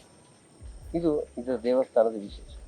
ಇದರೊಳಗೆ ಪ್ರಾಚೀನ ಪರಂಪರೆಯ ಶಿಲ್ಪಿ, ನಾಗರ ಶಿಲ್ಪಿಯ ನಿರ್ಮಾಣವಾಗ್ತಾ ಇದೆ. ಆದರೆ ಇದರಲ್ಲಿ ಎಲ್ಲ ಟೆಕ್ನಾಲಜಿ, ಉತ್ಕೃಷ್ಟವಾದಂಥ ಟೆಕ್ನಾಲಜಿ ಉಪಯೋಗಿಸಿದ್ದೀವಿ. ದೇಶದ ಪ್ರಸಿದ್ಧ IITಗಳು, ಅದು ಗೌಹಾಟಿ ಇರ್ಬೋದು, ದಿಲ್ಲಿ ಇರ್ಬೋದು, ಚೆನ್ನೈ ಇರ್ಬೋದು, ಹೈದರಾಬಾದ್ ಇರ್ಬೋದು, ಎಲ್ಲ IITಗಳ ಉಪಯೋಗ, ಮುಂಬೈ, ಇದೆಲ್ಲ IITಗಳ ಮೂಲಕ ಟೆಕ್ನಿಕಲ್ ನಾವು ಸಲಹೆಗಳನ್ನು ತಗೊಂಡಿದ್ವಿ, ಸಪೋರ್ಟನ್ನು ತಗೊಂಡಿದ್ವಿ. ಪ್ರತಿಯೊಂದು ಸಹ ಅವರು ನೋಡ್ತಾರೆ, ನೋಡಿ ಹೇಳ್ತಾರೆ. ಇಂಜಿನಿಯರಿಂಗ್ ಫೀಲ್ ಅಂತ ಹೇಳಿದ್ನಲ್ಲ, ಕೆಳಗಡೆ ನಾವು ಸಿಮೆಂಟ್ ಹಾಕಿ ಅದ್ರ ಕಂಪೋಸಿಷನ್ ಕೊಟ್ಟಿದ್ದು IIT. ಅವರ ಅಂದ್ರೆ ಬುದ್ಧಿವಂತಿಕೆಯ, ಇವತ್ತಿನ ಆಧುನಿಕ ವಿಜ್ಞಾನದ ಸಂಪೂರ್ಣ ಸಹಾಯ, ಕ್ರೇನು, ಇನ್ನೊಂದು ಒಂದು ದೇವಸ್ಥಾನವನ್ನು ಕಟ್ಟಲಿಕ್ಕೆ 100 ಜನ ಇಂಜಿನಿಯರ್ಸ್ ಕೆಲಸ ಮಾಡ್ತಾ ಇದ್ದಾರೆ. Very good. L&T, TCE, ನಮ್ಮ ಇಂಜಿನಿಯರ್ಸ್ ಎಲ್ಲ ಸೇರಿದ ದೊಡ್ಡ ಪ್ರಮಾಣದ ಒಂದು ದೊಡ್ಡ ಪಡೆ ಅಲ್ಲಿ ಕೆಲಸಕ್ಕೆ ನಿಂತಿದೆ. ಇದೆಲ್ಲದರ ಮೂಲಕ ಮಂದಿರ ನಿರ್ಮಾಣದ ಕಾರ್ಯ ಭರದಿಂದ ಸಾಗಿದೆ. ಸಾಮಾನ್ಯವಾಗಿ 1500ರಿಂದ 1600 ಜನ ಪ್ರತ್ಯಕ್ಷವಾಗಿ ಕೆಲಸ ಮಾಡ್ತಾರೆ. ಇನ್ನು ದೇವಸ್ಥಾನದಲ್ಲಿ ರಾಮಲಾಲ ವಿರಾಜಮಾನ ಆಗ್ತಾರೆ. ಅದ್ರ ಜೊತೆಗೆ ಈಗಿರುವಂತ ರಾಮ, ಲಕ್ಷ್ಮಣ, ಭರತ, ಶತ್ರುಘ್ನದ ಚಿಕ್ಕ ಮೂರ್ತಿಗಳು ಅದು ಸಹ ಅಲ್ಲಿ ಇಡಲಾಗ್ತದೆ. ಸೊ ಇದು ಗರ್ಭಗೃಹ. ಇದಾದ್ಮೇಲೆ ಬಾಲರಾಮ ಪ್ರತಿಷ್ಠಾಪನೆಗೊಳ್ಳುತ್ತಾರೆ. ಆತನ ಎದುರುಗಡೆ ಈಗಿರುವಂತ ಮೂರ್ತಿಗಳು, ರಾಮ, ಲಕ್ಷ್ಮಣ, ಭರತ, ಶತ್ರುಘ್ನದ ಚಿಕ್ಕ ಮೂರ್ತಿಗಳು, ಅದನ್ನು ಇಡಲಾಗುತ್ತೆ. ಅಲ್ಲಿಟ್ಟಿರುವಂತ ಮೂರ್ತಿಗಳು ಈಗ ತಾತ್ಕಾಲಿಕವಾಗಿ ಇಟ್ಟಿರುವಂತ ಮಂದಿರ. ಅದರ ಮೊದಲನೇ ಮಹಡಿಯಲ್ಲಿ ರಾಮ, ಲಕ್ಷ್ಮಣ, ಭರತ, ಶತ್ರುಘ್ನ, ಹನುಮಾನ್ಜಿ ಮತ್ತು ಸೀತಾಮಾತೆ ಅಂದ್ರೆ ರಾಮ ಪರಿವಾರ, ಅದರ ಪ್ರತಿಷ್ಠಾಪನೆ ಆಗುತ್ತೆ. ಅದನ್ನು ಜನ ನೋಡ್ಬೋದು. 2nd ಫ್ಲೋರಲ್ಲಿ ಯಾರಿಗೂ ಪ್ರವೇಶ ಇಲ್ಲ. ಇನ್ನು ಇದ್ರ ಹೊರಗಡೆ ನಾ ಪರ್ಕೋಟ ಅಂತ ಹೇಳಿದೆ, ಪ್ರಾಕಾರ. ಅದರಲ್ಲಿ 6 ಮಂದಿರಗಳು ಬರ್ತಾ ಇವೆ. ಸೂರ್ಯ, ಶಿವ, ಭಗವತಿ ಅಂದ್ರೆ ದೇವಿ, ಗಣಪತಿ, ಆಂಜನೇಯ ಮತ್ತು ಅನ್ನಪೂರ್ಣ, 6 ದೇವಸ್ಥಾನಗಳು ಅದ್ರಲ್ಲಿ ಬರುತ್ತೆ. ಅದರೊಳಗೆ ಆ ದೇವಸ್ಥಾನದ ಜೊತೆಗೆ ಒಂದು ಸೀತಾ ರಸೋಯಿ ಅಂತ ನಿರ್ಮಾಣ ಆಗ್ತದೆ. ಆ ಸೀತಾ ರಸೋಯಿಯಲ್ಲಿ ಭಗವಂತನಿಗೆ ಕೊಡಬೇಕಾದಂತಹ ನೈವೇದ್ಯ ಅದು ತಯಾರಾಗುತ್ತೆ. ಮತ್ತು ಅಲ್ಲೇ ಪಕ್ಕದಲ್ಲಿ ಒಂದು ಬಾವಿ ಇದೆ, ಅದರ ಸೀತಾ ಕೂಪ್ ಅಂತ. ಅದರಿಂದ ನೀರನ್ನು ಬಳಸಿ ನಾವು ರಾಮನಿಗೆ ನೈವೇದ್ಯವನ್ನು ತಯಾರು ಮಾಡ್ತೀವಿ. ಈ ಥರದ ಒಟ್ಟು ಈ ಯೋಜನೆ. ಇದಿಷ್ಟು ನಿರ್ಮಾಣ ಅಂಥದ್ದು ಸುಮಾರು 8 ಎಕರೆ ಭೂಮಿಯಲ್ಲಿ ಈ ಕಟ್ಟಡ ನಿರ್ಮಾಣ ಆಗ್ತಾ ಇದೆ. ನಾವು ಇನ್ನೂ 1.5 ವರ್ಷ ಬೇಕಾಗ್ಬೋದು ಅಂತ ಅಂದಾಜು ಮಾಡಿದ್ದೀವಿ. ಆದರೆ ಬರುವಂತಹ ಜನವರಿ 15ರ ನಂತರ ಉತ್ತರಾಯಣ ಪರ್ವಕಾಲ, ಸಂಕ್ರಾಂತಿ ಶುರುವಾಗುತ್ತೆ. ಅದಾದಮೇಲೆ 15 ದಿವಸದ ಅವಧಿಯಲ್ಲಿ ಒಳ್ಳೆ ಮುಹೂರ್ತದಲ್ಲಿ ನಾವು ಪ್ರಾಣ ಪ್ರತಿಷ್ಠೆ ಮಾಡಬೇಕು ಅಂತ ಅಂದ್ಕೊಂಡ್ವಿ. ಪ್ರಧಾನಮಂತ್ರಿಗಳು ಬರಬೇಕು, ದೇಶದ ಪ್ರಸಿದ್ಧ ಸಂತರಲ್ಲ, ಎಲ್ಲ ಉಪಾಸನಾ ಪದ್ಧತಿಗಳ ಸಂತರು ಬರಬೇಕು, ಗಣ್ಯರು ಬರಬೇಕು ಅಂತ ಅಂದ್ಕೊಂಡಿದ್ವಿ. ಆದರೆ ದೊಡ್ಡ ಪ್ರಮಾಣದ ಲಕ್ಷ ಜನ ಅಯೋಧ್ಯೆಗೆ ಅವತ್ತು ಬಂದ್ಬಿಟ್ರೆ ನಾವು ವ್ಯವಸ್ಥೆ ಮಾಡೋಕ್ಕಾಗಲ್ಲ. ಅದಕ್ಕೆ ನಾವು ಹೇಳ್ತಿದ್ದೀವಿ, ನಿಮ್ಮ ಗ್ರಾಮದಲ್ಲಿ ದೊಡ್ಡ ಕಾರ್ಯಕ್ರಮ ಮಾಡಿ ಅವತ್ತು ಪ್ರಮುಖರು ಬಂದು ಈ ಕಾರ್ಯ ನಡೀಲಿ ಅಂತ ನಮ್ದು ಅಪೇಕ್ಷೆ ಇದೆ. ಅದರದ್ದು ಒಂದು ಪ್ರಯತ್ನ ನಮ್ಮದು ನಡೀತಾ ಇದೆ. ಇದ್ರ ಜೊತೆಗೆ ಈ ಪರ್ಕೋಟದ ಹೊರಗಡೆಗೆ 7 ಚಿಕ್ಕ ಆಶ್ರಮ ದೇವಸ್ಥಾನ ಬರ್ತಾ ಇದೆ. ವಸಿಷ್ಠ, ವಿಶ್ವಾಮಿತ್ರ, ವಾಲ್ಮೀಕಿ, ಅದಾದ್ಮೇಲೆ ಅಗಸ್ತ್ಯ, ಶಬರಿ, ಅಹಲ್ಯ, ರಾಮ ಉದ್ಧಾರ ಮಾಡಿದಂತ ಅಹಲ್ಯ, ಅದಾದ್ಮೇಲೆ ಗುಹಾ, ರಾಮನನ್ನ ಗಂಗಾ ಪಾರ್ ಮಾಡದಂತ ಗುಹಾ, ನಿಷಾದ ರಾಜ ಆತಂದು ಮೂರ್ತಿ, ಅವ್ರದ್ದು ಒಂದು ಸಣ್ಣ ಮಂಟಪ ಅಲ್ಲಿ ಬರೋದಿದೆ. ಸೊ ಈ ಎಲ್ಲ ಋಷಿ ಆಶ್ರಮಗಳು ಇದು ಸಹ ನಿರ್ಮಾಣವಾಗ್ತಾ ಇದೆ. ಇದ್ರ ಜೊತೆಗೆ ನಮ್ಮ ದೇವಸ್ಥಾನಕ್ಕೆ ಬರುವಂತ ಯಾತ್ರಿಗಳ ಸಲುವಾಗಿ ನಾವು ಯಾತ್ರಿ ಸುವಿಧಾ ನಿರ್ಮಾಣ ಮಾಡ್ತಾ ಇದ್ದೀವಿ. 70 ಎಕರೆ ಭೂಮಿಯೇ ನಮ್ಗೆ ಸಿಕ್ಕಿದೆ. ಆ ಭೂಮಿಯಲ್ಲಿ ಹೊಲಸು ಹೊರಗಡೆ ಹೋಗಬಾರ್ದು, ಸೀವೇಜ್ ಟ್ರೀಟ್ಮೆಂಟ್ ಪ್ಲಾಂಟ್ ಅನ್ನು ಮಾಡ್ತೀವಿ. ಸೊ ಸೋಲಾರ್ ಶಕ್ತಿಯನ್ನು ಸಹ ಉಪಯೋಗ ಮಾಡಿಕೊಳ್ಳುವಂಥ ಯೋಜನೆಯನ್ನು ಸಹ ಮಾಡ್ತೀವಿ. ಇದೆಲ್ಲವೂ ಅದ್ರ ಜೊತೆ ನಡೀತಾ ಇದೆ. ಒಂದು 2-3 ವಿಷಯ ನಾವು ನಿಶ್ಚಯ ಮಾಡಿದ್ದು ಅಂದರೆ, ಮೊದಲನೇದಾಗಿ 70 ಎಕರೆ ಪ್ರದೇಶದಲ್ಲಿ ಯಾರ್ದು ನಿವಾಸ ಇಲ್ಲ. ಅಂದ್ರೆ ಅಲ್ಲಿ ಕೆಲಸ ಮಾಡೋರಿಗೆ, ಅರ್ಚಕರಿಗೆ ವಸತಿ ಇಲ್ಲ. ಅವ್ರು ಬರ್ಬೋದು, ರಾತ್ರಿ ಡ್ಯೂಟಿ ಮಾಡಬೇಕು ಅಂದ್ರೆ ರೆಸ್ಟ್ ರೂಮಿಗೆ ಬರ್ಬೋದು, ವಸತಿ ಇಲ್ಲ. ಅವ್ರ ಫ್ಯಾಮಿಲಿ ಇಟ್ಕೊಳಂಗಿಲ್ಲ. ಟೋಟಲ್ 70 ಎಕರೆ ಪ್ರದೇಶ ರಾಮಂದು, ಬೇರೆ ಯಾರು ಕ್ಲೇಮ್ ಮಾಡಂಗಿಲ್ಲ. ಆ ಥರದೊಂದು ಯೋಜನೆ ನಮ್ಮದು. ಎರಡನೇದು, ಅದಕ್ಕೇನು ಪರ್ಟಿಕ್ಯುಲರ್ ಕಾರಣ ಇದೆಯಾ? ಅಂದ್ರೆ ಕಾರಣ ಮೊದಲನೇದು ಅಂದರೆ ಸೆಕ್ಯೂರಿಟಿದು ಒಂದು ಸಮಸ್ಯೆ. ಅಲ್ಲಿದ್ದವ್ರಿಗೆ ಹೊರಗಡೆ ಹೋದರೆ ಬರಲಿಕ್ಕೆ ಪೊಲೀಸ್ ಪರ್ಮಿಷನ್ನು, ಅವ್ರಿಗೆ ಕಾರ್ಡ್ ಮಾಡು, ಇನ್ನೊಂದು ಮತ್ತೊಂದು, ಅದೊಂದು ಸಮಸ್ಯೆ. ವಾಹನ ಒಳಗೆ ಬರಬೇಕು ಅಂದ್ರೂ ಅನುಮತಿ ಬೇಕು, ಹೊರಗಡೆ ಹೋಗ್ಬೇಕು ಅಂದ್ರೆ ಇದು ಒಂದು. ಎರಡನೇದು ಅಂದರೆ, ಇವತ್ತು ನಾವು ಪೂಜಾರಿಗಳಿಗೆ ಅಂತ ಮನೆ ಮಾಡ್ಕೊಡ್ತೀವಿ, ನಾಳೆ ಅವರು ತಮ್ಮ ಮಕ್ಕಳನ್ನು ಇಡ್ತಾರೆ ಅಲ್ಲಿ, ರಾಮನ ಜಾಗ ಅವ್ರಿಗೆ ಹೋಗುತ್ತೆ. ಅದಾಗಬಾರ್ದು. ರಾಮನ ಜಾಗ ರಾಮನಿಗೆ ಉಳಿದು 70 ಎಕರೆ ಪ್ರದೇಶದಲ್ಲಿ ನನ್ನ ಅಪ್ಪ ಇದ್ದ, ಅಜ್ಜ ಇದ್ದ ಅಂತ ಯಾರು ಕ್ಲೇಮ್ ಮಾಡೋ ಹಂಗೆ ಇಲ್ಲ, ಕೇವಲ ರಾಮಂದು. ಈ ದೇವಸ್ಥಾನದ 2-3 ಸಂಗತಿ ನಾವು ನಿಶ್ಚಯ ಮಾಡಿದ್ದು. ಮೊದಲನೇದಾಗಿ, ಈ ದೇವಸ್ಥಾನದ ದರ್ಶನಕ್ಕಾಗಲಿ ಪೂಜೆಗಾಗಲಿ ಯಾವುದೇ ಹಣ ತಗೋಬಾರ್ದು ಅಂತ ನಿಶ್ಚಯ ಮಾಡಿದ್ವಿ. ಆ ಸೇವೆ, ಈ ಸೇವೆ, ಈ ದರ್ಶನ, ಆ ದರ್ಶನ, VIP ದರ್ಶನ, ಆರತಿ ದರ್ಶನ ಯಾವುದಕ್ಕೂ ಶುಲ್ಕ ಇಡಲ್ಲ. ಎಲ್ಲವೂ ನಿಶುಲ್ಕ. ಜನ ಬಂದು ರಾಮನಿಗೆ ದರ್ಶನ ಮಾಡಲಿಕ್ಕೆ ಯಾರು ದುಡ್ಡು ಕೊಡೋ ಅವಶ್ಯಕತೆ ಇಲ್ಲ. ಇದು ಮೊದಲನೇದು. ಜನರಿಗೆ ಏನೇನು ಅವಶ್ಯಕತೆ ಇದೆ, ಪ್ರಸಾದ ಎಲ್ರಿಗೂ ಸಿಗತ್ತೆ, ಅದ್ರ ವ್ಯವಸ್ಥೆನ ಉಚಿತವಾಗಿ ಮಾಡ್ತೀವಿ. ನಮಗೆ ನಮ್ಮ ಮನೆ ತೊಗೊಂಡೋಗ್ಲಿಕ್ಕೆ 2 kg ಬೇಕು ಅಂದ್ರೆ ದುಡ್ಡು ಕೊಡಬೇಕಾಗತ್ತೆ. ಆದರೆ ಎಲ್ರಿಗೂ ಪ್ರಸಾದ ಪ್ರತಿಯೊಬ್ಬರಿಗೂ ಸಿಗತ್ತೆ, ಫ್ರೀ, ನಿಶುಲ್ಕ. ಇದ್ರ ಜೊತೆಗೆ ಅವ್ರಿಗೆ ಏನೇನು ಅವಶ್ಯಕತೆ ಇದೆ ಅದನ್ನೆಲ್ಲ ಪೂರೈಸುವಂಥ ಪ್ರಯತ್ನಗಳು ನಮ್ಮದು ನಡೀತವೆ. ಊಟನೂ ನಿಧಾನವಾಗಿ ಮಾಡ್ತೀವಿ. ಈಗ ಸದ್ಯಕ್ಕೆ ನಮ್ಮ ಹತ್ರ ಇಲ್ಲ ಜಾಗ, ನಿಧಾನ ಮಾಡ್ತೀವಿ. ಹೀಗೆ ಬಂದಿರೋರಿಗೆ ಪ್ರಸಾದ, ಭೋಜನ, ನಿವಾಸ ಎಷ್ಟೆಷ್ಟು ನಮ್ಗೆ ಅನುಕೂಲ ಮಾಡಿಕೊಡೋಕ್ಕಾಗತ್ತೋ ಅದೆಲ್ಲವನ್ನು ಮಾಡುವಂಥ ಪ್ರಯತ್ನದಲ್ಲಿ ನಾವಿದ್ದೀವಿ. ಇದು ಈ ದೇವಸ್ಥಾನದ ವಿಶೇಷ. ಇನ್ನೊಂದು, ಈ ದೇವಸ್ಥಾನದ ಜೊತೆಗೆ ಈ ಅಯೋಧ್ಯೆಯ ಹೋರಾಟ ಏನಿದೆಯಲ್ಲ ಅದನ್ನು ಜನರಿಗೆ ತಿಳಿಸ್ತೀವಿ. ಈ ನಿರ್ಮಾಣ ಮಾಡುವ ಹಂತದಲ್ಲಿ ಅನೇಕ ಅವಶೇಷಗಳು ನಮ್ಗೆ ಸಿಕ್ಕಿದೆ. 3 ಬಾರಿ ಈ ದೇವಸ್ಥಾನ ಬಿದ್ದಿದೆ, ಅದರ ಕಲ್ಲುಗಳು ಸಿಕ್ಕಿದೆ. ಅನೇಕ ಜನ ಹೇಳ್ತಾ ಇದ್ದಾರೆ ಮಸೀದಿ ಅಂತ. ಕೆಳಗಡೆ ಹೋದ್ರೂ ಗೊತ್ತಾಗತ್ತೆ, ಎಲ್ಲ ಲಕ್ಷ್ಮಿ, ಆ ದೇವರು, ಈ ದೇವರು, ತೋರಣ, ಇದೆಲ್ಲ ಪ್ರತ್ಯಕ್ಷ ಹಿಂದೂ ವಾಸ್ತುಶಿಲ್ಪದ ಎಲ್ಲಾ ಸಂಗತಿಗಳು ಕೆಳಗಡೆ ಸಿಕ್ಕಿದೆ. ಅದನ್ನೆಲ್ಲ ಇಡ್ತೀವಿ ನಾವು. 3 ಬಾರಿ ಅಂದ್ರೆ ವಿಕ್ರಮಾದಿತ್ಯ ನಿರ್ಮಾಣ. ವಿಕ್ರಮಾದಿತ್ಯ ನಿರ್ಮಾಣ ಆದ್ಮೇಲೆ 2 ದಿನ ನಿರ್ಮಾಣ ಮಾಡಿದ್ದಾರೆ, ಅದಕ್ಕಿಂತ ಮೊದಲ ನಂತರ ಆಮೇಲೆ. ಸೊ ಹೀಗೆ ನಿರ್ಮಾಣವಾಗಿದೆ. ಕೊನೆಗೆ ಬಾಬರು ಹೊಡೆದ. ಹೀಗೆ ಆ ದೇವಸ್ಥಾನದ ಅವಶೇಷಗಳು ಕೆಳಗಡೆ ನಮ್ಗೆ ಸಿಕ್ಕಿದೆ. 2300 ವರ್ಷಗಳ ಹಿಂದಿನವರೆಗಿನ ಅವಶೇಷಗಳು ನಮ್ಗೆ ಇವತ್ತು ಸಿಕ್ಕಿದೆ, ಅದಕ್ಕಿಂತ ಹಿಂದಿನ ಸಿಕ್ಕಿದೆ. ಇಷ್ಟು ನಾವು ಅದನ್ನೆಲ್ಲವನ್ನ ಪ್ರಿಸರ್ವ್ ಮಾಡಿಟ್ಟಿವಿ, ಅದನ್ನು ಜನಕ್ಕೆ ತಿಳಿಸ್ತೀವಿ. ಇಷ್ಟು ದೊಡ್ಡ ಕಾನೂನಿನ ಹೋರಾಟ ನಡೆದಿದೆ, ಅದನ್ನು ಜನರ ಮುಂದೆ ಇಡ್ತೀವಿ. ಅದರೆಲ್ಲ ಸ್ವಲ್ಪ ಡಾಕ್ಯುಮೆಂಟ್ ಇದೆ. ಮಂದಿರ ನಿರ್ಮಾಣವಾದಂಥ ಎಲ್ಲ ಡಾಕ್ಯುಮೆಂಟ್ ಮಾಡಿದ್ದೀವಿ ನಾವು, ಅದನ್ನು ಸಹ ಅದ್ರ ಜೊತೆಗೆ ಇಡ್ತೀವಿ. ಇದಿಷ್ಟು ಸಹ ನಾವು ಪ್ರದರ್ಶನಿ ಮಾಡಿ, ಎಕ್ಸಿಬಿಷನ್ ಮಾಡಿ ಇಡಬೇಕು ಅಂತಿದ್ದೀವಿ. ದೊಡ್ಡದಾದಂಥ ಮ್ಯೂಸಿಯಮ್ಮು ಅದರಲ್ಲಿ ತಯಾರಾಗಿದೆ. ಅದರೊಳಗೆ ಹೋರಾಟದ ಚಿತ್ರಣವೂ ಬರುತ್ತೆ, ಫಿಲ್ಮು ಬರ್ತಾ ಇದೆ. ಮಂದಿರ ನಿರ್ಮಾಣದ್ದು, ರಾಮನ ಕಥೆದು ಒಂದು ದೊಡ್ಡದಾದಂಥ ಫಿಲ್ಮು ಸಹ ಟಿವಿಯಲ್ಲಿ ಪ್ರದರ್ಶನ ಆಗ್ಬೋದು. ಅದು ಸಹ ದೂರದರ್ಶನದ ಮೂಲಕ ನಿರ್ಮಾಣ ಆಗ್ತಾ ಇದೆ. ನಮ್ಮ ಕಡೆಯಿಂದ ಒಂದು ಪ್ರೈವೇಟ್ ಫಿಲ್ಮು ಸಹ ತಯಾರಾಗ್ತಾ ಇದೆ, ಹೋರಾಟದ ವಿವಿಧ ಮುಖಗಳನ್ನು ಜನಕ್ಕೆ ತಿಳಿಸುವಂಥದ್ದು. ಆ ರೀತಿಯ ಒಂದು ಫಿಲ್ಮು ಸಹ ನಿರ್ಮಾಣವಾಗ್ತಾ ಇದೆ. ಇದೆಲ್ಲ ಆಗ್ಲಿಕ್ಕೆ ಸ್ವಲ್ಪ ಸಮಯ ಹಿಡಿಬೋದು, ಅದೇ ಪ್ರಯತ್ನ. ನಮ್ಮ ಈಗಿನ ಪ್ರಯಾರಿಟಿ ಇರೋದು ಮಂದಿರ ನಿರ್ಮಾಣ, ಆಮೇಲೆ ಎಲ್ಲ ಅನುಕೂಲತೆಗಳನ್ನು ಮಾಡಬೇಕು ಅಂತ ನಾವು ಅಂದ್ಕೊಂಡಿದ್ದೀವಿ. ಇದಿಷ್ಟು ಒಟ್ಟು ರಾಮ ಮಂದಿರದ ಬಗ್ಗೆ. ಸರ್ಕಾರನೂ ಸಹ ನಮಗೆಲ್ಲ ರೀತಿಯ ಸಹಾಯವನ್ನು ಮಾಡ್ತಾ ಇದೆ. ಸರ್ಕಾರದಿಂದ ಯಾವುದೇ ದುಡ್ಡು ತೊಗೊಂಡಿಲ್ಲ ನಾವು, ಯಾವುದೇ ಟ್ಯಾಕ್ಸನ್ನು ಟೊಪ್ಪಿಗೆ ಹಾಕಿಲ್ಲ. ಸರ್ಕಾರಕ್ಕೆ ಎಲ್ಲ ರೀತಿಯ ಟ್ಯಾಕ್ಸ್ ಕೊಡ್ತೀವಿ. ನಮ್ಮ ಬ್ಯಾಂಕ್ ಅಕೌಂಟ್ ಭಾಳ ಶುದ್ಧ ಇದೆ. GST ಕಟ್ತೀವಿ, ಯಾವುದೇ ಬಿಲ್ಲು ವಿದೌಟ್ GST ಮಾಡಲ್ಲ ನಾವು. ಎಲ್ಲವೂ ಬ್ಯಾಂಕ್ ಅಕೌಂಟ್ ಮೂಲಕನೇ ಪೇಮೆಂಟ್ ಆಗುತ್ತೆ. ಕ್ಯಾಶ್ ಪೇಮೆಂಟ್ ಭಾಳ ಅತ್ಯಂತ ಮಿನಿಮಮ್. 10-20 ರೂಪಾಯಿ, 50 ರೂಪಾಯಿ, 100 ರೂಪಾಯಿ ಇದೆ. ಚಿಕ್ಕ ಪುಟ್ಟ ತರಕಾರಿ ತಂದ್ವಿ, ಅದು ತಂದ್ವಿ, ಇದು ತಂದ್ವಿ, ಅರ್ಜೆಂಟಿಗೆ ಬೇಕಂತ ಸಾಮಾನು ತಂದ್ವಿ, ಅದು ಬಿಟ್ಟರೆ ಬಾಕಿ ಎಲ್ಲವೂ ಸಹ ಬ್ಯಾಂಕ್ ಮೂಲಕ ಪೇಮೆಂಟ್ ಆಗೋದು. ಅಂಥ ಪಕ್ಕಾ ವ್ಯವಸ್ಥೆ ನಮ್ಮದಿರೋದು. ಇನ್ನು ಇದ್ರ ಜೊತೆಗೆ ರಿಸಿಟ್, ಜನ ದುಡ್ಡು ಕೊಡ್ತಾರೆ ನಮಗೆ. ಆ ದುಡ್ಡಿಗೂ ಸಹ ರಿಸಿಟ್, ಕಂಪ್ಯೂಟರೈಸ್ ರಿಸಿಟ್, ಹಸ್ತಲಿಖಿತ ಇಲ್ಲ. ಒಳಗಡೆ ಒಂದು ಬರದ, ಹೊರಗಡೆ ಒಂದು ಬರದ, ಯಾರು ನಮ್ಮ ಮೇಲೆ ಆರೋಪ ಮಾಡೋಂಗಿಲ್ಲ. ಅಷ್ಟು ಶುದ್ಧವಾದಂಥ ಆರ್ಥಿಕ ವ್ಯವಹಾರವನ್ನು ಈ ಒಂದು ಮಂದಿರದಲ್ಲಿ ನಾವು ನಡೆಸ್ತಾ ಇದ್ದೀವಿ. ಈಗ ಈ ದೇವಾಲಯ ನಿರ್ಮಾಣ ಆಗ್ತಾ ಇದೆಯಲ್ಲ, ಒಟ್ಟು ಎಷ್ಟು ಬಜೆಟ್ನ ಓವರಾಲ್? 2,000 ಕೋಟಿ ಆಗ್ಬೋದು. ಇದರಲ್ಲಿ ಸರ್ಕಾರದ ಒಂದು ಪೈಸೆ ಇಲ್ಲ. ಸರ್ಕಾರದಿಂದ ನಾವು ಹಣ ತಗೊಳ್ಬಾರ್ದು ಅಂತ ನಿಶ್ಚಯ ಮಾಡಿ. ಕೇಂದ್ರ ಮತ್ತು ರಾಜ್ಯ ಯಾವುದೇ ಸರ್ಕಾರದಿಂದ ಹಣ ತಗೊಂಡು 2,000 ಕೋಟಿ ಹೇಗೆ ಜನರಿಂದ ಸಂಗ್ರಹ ಆಗಿದೆ. 1921ರಲ್ಲಿ ಜನವರಿ 14ನೇ ತಾರೀಕಿಂದ ಫೆಬ್ರವರಿ 28ರವರೆಗೆ 45 ದಿವಸ ಇಡೀ ದೇಶದಲ್ಲಿ ಅಭಿಯಾನ ನಡೀತು. ಈ ಅಭಿಯಾನ ಸಂದರ್ಭದಲ್ಲಿ ಇಡೀ ದೇಶದ ಜನ ನಮ್ಗೆ ಹಣ ಕೊಟ್ಟರು. 3,200 ಕೋಟಿ ಬಂದಿದೆ. ನಮ್ಗೆ ಯಾರ್ದು ಬೇಕಾಗಿಲ್ಲ ಹಣ. ರಾಮನಿಗೆ ಹಣ ಕೊಡೋದ್ರಿಂದ ಅವನ ಹೆಂಡತಿನೇ ಲಕ್ಷ್ಮಿ. ಹೀಗಾಗಿ ರಾಮನಿಗೆ ನಾವೇನು ಕೊಡೋದಿಲ್ಲ, ಜನ ಸಮರ್ಪಣೆ ಮಾಡಿದ್ರು. 3,200 ಕೋಟಿ ಬಂದಿದೆ. ಅದರೊಳಗೆ ಎಲ್ಲ ರೀತಿಯ ಅನುಕೂಲತೆಗಳನ್ನು ಜನ ಕೊಡಬೇಕು ಅಂತ ನಾವು ನಿಶ್ಚಯ ಮಾಡಿದ್ವಿ. ಆ ಪ್ರಯತ್ನದಲ್ಲಿ ನಾವಿದ್ದೀವಿ. ಹಣದ ಕೊರತೆ ಇಲ್ಲ ಮತ್ತು ಜನ ಕೊಡ್ತಾನೂ ಇದ್ದಾರೆ. ಈಗಲೂ ಅನೇಕ ಜನ ನಾವು ಚಿನ್ನದ ಅದು ಮಾಡಿಸ್ಕೊಡ್ತೀವಿ, ಆಭರಣ ಮಾಡಿಸ್ಕೊಡ್ತೀವಿ, ಗೋಪುರಕ್ಕೆ ನಾವು ಚಿನ್ನ ಹೊದಿಕೆ ಹಾಕಿಸ್ತೀವಿ, ಬಾಗಿಲನ್ನು ಚಿನ್ನದಲ್ಲಿ ಮಾಡಿಕೊಡ್ತೀವಿ.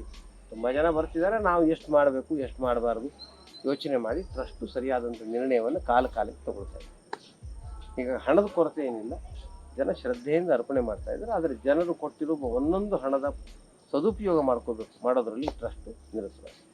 ನಾವು ಅಯೋಧ್ಯೆ ಮತ್ತು ಈಗ ನಿರ್ಮಾಣ ಆಗ್ತಾ ಇರೋ ದೇವಸ್ಥಾನ, ಈಗಿರುವಂಥ ದೇವಸ್ಥಾನ, ಇದನ್ನೆಲ್ಲ ನೋಡ್ಕೊಂಡು ಬಂದಾಗ ಅಯೋಧ್ಯೆಯ ಸೌಂದರ್ಯೀಕರಣ ಅಂದರೆ ಹೊಸ ದೇವಸ್ಥಾನ ನಿರ್ಮಾಣ ಆದಮೇಲೆ ಅದಕ್ಕೊಂದು ವಾತಾವರಣ ಮತ್ತು ಅದನ್ನು ಕೂಡ ಮಾಡಬೇಕಾದಂಥ ಇದ್ರ ಜವಾಬ್ದಾರಿ ಸರ್ಕಾರದ್ದು. 70 ಎಕರೆ ಭೂಮಿ ನಮ್ಮದು, ಅದನ್ನು ಟ್ರಸ್ಟ್ ಡೆವಲಪ್ ಮಾಡೋದು. ಯಾತ್ರಿಗಳಿಗೆ ಅನುಕೂಲ ಮಾಡಿಕೊಡೋದು ನಮ್ಮದು.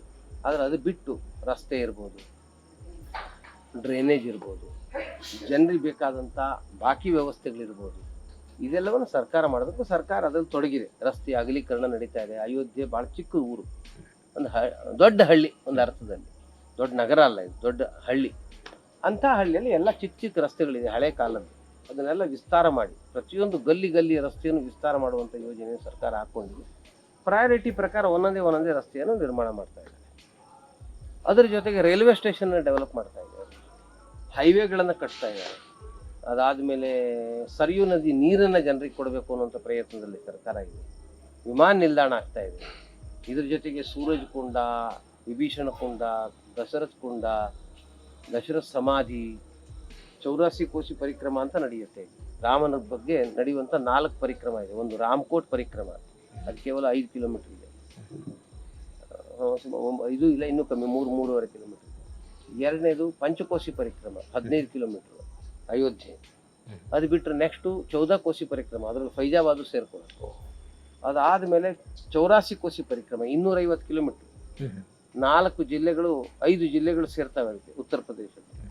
ಅಲ್ಲಿ ಅನೇಕ ದೇವಸ್ಥಾನಗಳಿದೆ, ಅದೆಲ್ಲ ಸೇರ್ಕೊಳ್ಳುತ್ತೆ. ರಾಮ ಓಡಾಡಿದಂಥ ನೆಲ ಇದೆ. ಉದಾಹರಣೆಗೆ ರಾಮ ಹುಟ್ಲಿಕ್ಕೆ ಕಾರಣವಾಗಿದ್ದು ಪಾಯಸ, ಉತ್ತರಕಾಮೇಷ್ಟಿ ಯಜ್ಞ, ಅದು ನಡೆದಂಥ ಮಕೋಡ ಧಾಮ, ಅದು ಸಹ ಈ 84 ಕೋಶಿ ಪರಿಕ್ರಮದಲ್ಲಿ ಬರುತ್ತೆ. ದಶರಥ ಸಮಾಧಿ ಇದೆ. ಹಾಗೆ ನಂದಿ ಗ್ರಾಮದಲ್ಲಿ ಭರತನ ಕುಂಡ ಅದಿದೆ. ಸೂರ್ಯ ವಂಶಿ ಆದ್ರಿಂದ ಸೂರ್ಯ ಕುಂಡ ಇದೆ, ಸೂರಜ್ ಕುಂಡ ಅಂತ ಕರೀತಾರೆ, ಅದಿದೆ. ಈ ಥರ ಅನೇಕ ಸ್ಥಳಗಳು ಇದೆಲ್ಲವೂ ಇಲ್ಲಿ ಇರೋದ್ರಿಂದ ಅದನ್ನೆಲ್ಲ ಸರ್ಕಾರ ಡೆವಲಪ್ ಮಾಡ್ತಾ ಇದೆ. ಸರಿಯೂ ಭಾಳ ಚೆನ್ನಾಗಿ ಹರಿತಾರೆ. 24 ಗಂಟೆ 365 ದಿನ ಹರಿಯುವಂಥ ನದಿ ಇದು. ಶುದ್ಧ ನೀರು. ಯಾಕೆಂದರೆ ನೇಪಾಳ ಬಿಟ್ಟರೆ ಯಾವುದೂ ನಗರ ಸಿಗೋದಿಲ್ಲ ಹೊಲಸು ಮಾಡಲಿಕ್ಕೆ. ಇದಕ್ಕೆ ಸೀದಾ ಅಯೋಧ್ಯೆಗೆ ಬರೋದು ಶುದ್ಧವಾದ ನೀರು. ಸೊ ಅದಕ್ಕೆ ಆ ಸರಿಯೂ ಪಕ್ಕದಲ್ಲಿ ಅಯೋಧ್ಯೆ ಇದೆ. ಆ ನೀರಿನಲ್ಲಿ ಲಕ್ಷಾಂತರ ಜನ ಇಲ್ಲಿ ಸ್ನಾನ ಮಾಡ್ತಾರೆ. ವರ್ಷದಲ್ಲಿ ಇಲ್ಲಿ 4 ಪರಿಕ್ರಮ ನಡೆಯುತ್ತೆ ಅಂತ ಹೇಳಿದೆ ನಾನು. ಅದರೊಳಗೆ ವಿಶೇಷವಾಗಿ ಪಂಚಕೋಶಿ ಮತ್ತು 14 ಕೋಶಿ ಪರಿಕ್ರಮ ಲಕ್ಷಾಂತರ ಜನ ಇದರಲ್ಲಿ ಪಾಲ್ಗೊಳ್ತಾರೆ. ನಾನು ನಡೆದಿದ್ದೀನಿ. 45 ಕಿಲೋಮೀಟರ್ ಆಗುತ್ತೆ. 6.5 ಗಂಟೆಯಲ್ಲಿ ನಾನು ನಡೆದಿದ್ದೀನಿ. 2 ವರ್ಷ ನಡೀತಾ ಇದ್ದೀನಿ. 24 ಗಂಟೆ ಒಳಗೆ ಲಕ್ಷ ಜನ ಅದರೊಳಗೆ ಪರಿಕ್ರಮ. ನೀವು ಓಡಾಡ್ಲಿಕ್ಕೆ ಜಾಗ ಇರಲ್ಲ. ಆ ರಸ್ತೆಯಲ್ಲಿ ಪೂರ ಜನ ಶ್ರದ್ಧೆಯಿಂದ ಬರಿಗಾಲಲ್ಲಿ ಓಡಾಡ್ತಾರೆ. ಯುವಕರು ಇರ್ತಾರೆ, ವಯಸ್ಸಾದವರು ಇರ್ತಾರೆ, ಮುದುಕಿಯರು ಇರ್ತಾರೆ, ಮುದುಕರು ಇರ್ತಾರೆ, ಎಲ್ಲ ಓಡಾಡ್ತಾರೆ. ಬರಿಗಾಲಲ್ಲಿ 40 ಕಿಲೋಮೀಟ್ರ್, 42-43 ಕಿಲೋಮೀಟ್ರ್ ಅದನ್ನು ಮುಗಿಸ್ತಾರೆ. ಈ ರೀತಿ ಜನರ ಶ್ರದ್ಧೆ ಇಲ್ಲಿ ಅದ್ಭುತವಾಗಿದೆ. ಆ ಶ್ರದ್ಧೆ ಇನ್ನಷ್ಟು ಬೆಳೆಸಬೇಕು ಅಂತ ಪ್ರಯತ್ನ ನಡೀತಾ ಇದೆ. ಅಯೋಧ್ಯೆಗೆ ಜನ ಬರಬೇಕು, ಬಂದು ರಾಮನನ್ನು ನೋಡಬೇಕು, ರಾಮನ ಜೀವನ, ಅಯೋಧ್ಯೆಯ ಜೀವನವನ್ನು ಅರ್ಥ ಮಾಡ್ಕೋಬೇಕು, ಹಿಂದೂ ಸಂಸ್ಕೃತಿಯ ವಿಶೇಷತೆಯನ್ನು ತಿಳ್ಕೋಬೇಕು, ಅಯೋಧ್ಯೆಯ ಬಗ್ಗೆ, ಭಾರತದ ಬಗ್ಗೆ ಶ್ರದ್ಧೆ ನಿರ್ಮಾಣ ಮಾಡ್ಕೊಂಡು ಹೋಗಬೇಕು. ಅಯೋಧ್ಯ ಪ್ರವಾಸಿ ತಾಣ ಆಗಬಾರ್ದು, ಅಯೋಧ್ಯೆ ಶ್ರದ್ಧಾಸ್ಥಾನ ಆಗಬೇಕು. ನಮ್ಮದು ಮೊದಲ ರಾಜಧಾನಿ ಅಯೋಧ್ಯ, ವಿಶ್ವದ ಸಾಂಸ್ಕೃತಿಕ ರಾಜಧಾನಿನೂ ಅಯೋಧ್ಯ ಆಗಬೇಕು ಅನ್ನುವಂಥ ಪ್ರಯತ್ನದಲ್ಲಿ ನಾವಿದ್ದೀವಿ, ಸರ್ಕಾರ ಇದೆ. ಆ ನಿಟ್ಟಿನಲ್ಲಿ ಒಳ್ಳೆಯ ಪ್ರಯತ್ನ ನಡೀತಾ ಇದೆ. ನಮಗೆ ಜನವರಿಯಲ್ಲಿ ಪ್ರಾಣ ಪ್ರತಿಷ್ಠೆ ಆದಮೇಲೆ ಈಗಲೇ ನಮ್ಮ ಈಗಿರುವ ತಾತ್ಕಾಲಿಕ ಮಂದಿರದಲ್ಲಿ 20,000 ಜನ ಪ್ರತಿನಿತ್ಯ ಬರ್ತಾ ಇದ್ದಾರೆ. ಜನವರಿಲಿ 1 ಲಕ್ಷ ಜನ ಬಂದಿದ್ರು. ಈ ವರ್ಷ ರಾಮನವಮಿಗೆ 2 ಲಕ್ಷ ಜನ, ಪೊಲೀಸ್ ರಿಪೋರ್ಟ್ ಪ್ರಕಾರ 2 ಲಕ್ಷ ಜನ ರಾಮನವಮಿಯಲ್ಲಿ ದರ್ಶನ ಮಾಡಿದ್ರು ಒಂದೇ ದಿನದಲ್ಲಿ. ಸೊ ಮುಂದಿನ ಪ್ರಾಣ ಪ್ರತಿಷ್ಠೆ ಆದಮೇಲೆ ಪ್ರತಿನಿತ್ಯ 1 ಲಕ್ಷ ಜನ ಬಂದರೂ ತೊಂದರೆ ಆಗಬಾರ್ದು, ಅವ್ರಿಗೆ ದರ್ಶನ ಮಾಡಿಸ್ಬೇಕು. ಮತ್ತು ಬಹುಶಃ ರಾಮನವಮಿಯ ಸಂದರ್ಭದಲ್ಲಿ 3-3.5 ಲಕ್ಷದವರೆಗೂ ಹೋಗ್ಬಿಡ್ಬೋದು. ಅವ್ರಿಗೆ ಬೇಕಾದಂತಹ ದರ್ಶನದ ವ್ಯವಸ್ಥೆ ಆಗಬೇಕು. ಅದಕ್ಕಾಗಿ ಹೋಗೋದು 5 ಲೈನಲ್ಲಿ ದರ್ಶನ, ಮತ್ತು ಹೊರಗಡೆ ಹೋಗೋರು ಒಳಗಡೆ ಹೋಗೋರಿಗೆ ಯಾವುದೇ ರೀತಿಯ ತಾಕಲಾಟ ಆಗದೇ ಇದ್ದಂತೆ ಯೋಜನೆ, ಇದೆಲ್ಲವೂ ಸಾಕಷ್ಟು ಯೋಚನೆ ಮಾಡಿ ಒಂದೊಂದು ಯೋಜನೆಯನ್ನು ಬಹಳ ವಿಚಾರ ಮಾಡಿ ನಾವು ಮಾಡ್ತಾ ಇದ್ದೀವಿ. ಎಲ್ಲರ ಬುದ್ಧಿವಂತಿಕೆ ಉಪಯೋಗ, ಸಾಮೂಹಿಕ ನಿರ್ಣಯ, ಇದರ ಮೂಲಕ ಅತ್ಯಂತ ಉತ್ತಮವಾದಂತಹ ಸೌಲಭ್ಯಗಳನ್ನು ಜನರಿಗೆ ಕೊಡಬೇಕು, ಜನಕ್ಕೆ ಒಳ್ಳೆಯ ದರ್ಶನ ಕೊಡಬೇಕು ಅಂತ ನಮ್ಮ ಪ್ರಯತ್ನ ಇದೆ. ಬಾಕಿ ಈ ದೇವಸ್ಥಾನ ನಿರ್ಮಾಣದ ವಾಸ್ತು ಏನಿದೆ, ಅದಕ್ಕೆ ಯಾವ್ದಾದ್ರು ಭಾರತದ ಪುರಾತನ ದೇವಸ್ಥಾನನ ಮಾಡೆಲ್ ಆಗಿ ಇಟ್ಕೊಂಡು ಆ ಥರದ್ದು ಏನಾರು ಇದೆಯಾ, ಅಥವಾ ಇದು ಕಂಪ್ಲೀಟ್ ಆಗಿ ನಾಗರಿ ಶಿಲ್ಪ? ಉತ್ತರ ಭಾರತದಲ್ಲಿ ನಾಗರಿ ಶಿಲ್ಪ ಇದೆ. ಅದರ ಆರ್ಕಿಟೆಕ್ಟ್ ನಾ ಹೇಳಿದಂತೆ ಪ್ರಸಿದ್ಧ ಸೋಂಪುರ ಕಂಪನಿಯವರು, ಅವರಿಗೆ ಇದ್ರ ಬಗ್ಗೆ ಬಹಳ ಜ್ಞಾನಿ ಅವರು. ಅವ್ರ ಮೂಲಕ ಅವ್ರು ಏನು ಹೇಳಿದ್ದಾರೆ ಅದರಂತೆ ನಿಮಗೆ ಇಡೀ ದೇವಸ್ಥಾನದ ನಿರ್ಮಾಣದ ಸಂಪೂರ್ಣ ಉಸ್ತುವಾರಿ ನಾನು 3 ದಿವಸದಿಂದ ನೋಡ್ತಾ ಇದ್ದೀನಿ. ನೀವು ಬೆಳಗ್ಗೆಯಿಂದ ರಾತ್ರಿವರೆಗೆ ನಿಮ್ಮದು ಅತ್ಯಂತ ಬ್ಯುಸಿ ಶೆಡ್ಯೂಲ್. ನಿಮ್ಮ ಇಷ್ಟು ವರ್ಷದ ಅನುಭವದಲ್ಲಿ ಒಂದಿಷ್ಟು ವಿಶೇಷ ಅನುಭವಗಳು ಅಂತ ಆಗಿರುತ್ತೆ. ರಾಮ ಮತ್ತು ರಾಮನ ಮಂದಿರ, ನೀವು ಅದ್ರ ಬಗ್ಗೆ ಒಂದು ಸ್ವಲ್ಪ ಏನಾರು ಹಂಚ್ಕೋಬೋದಾ?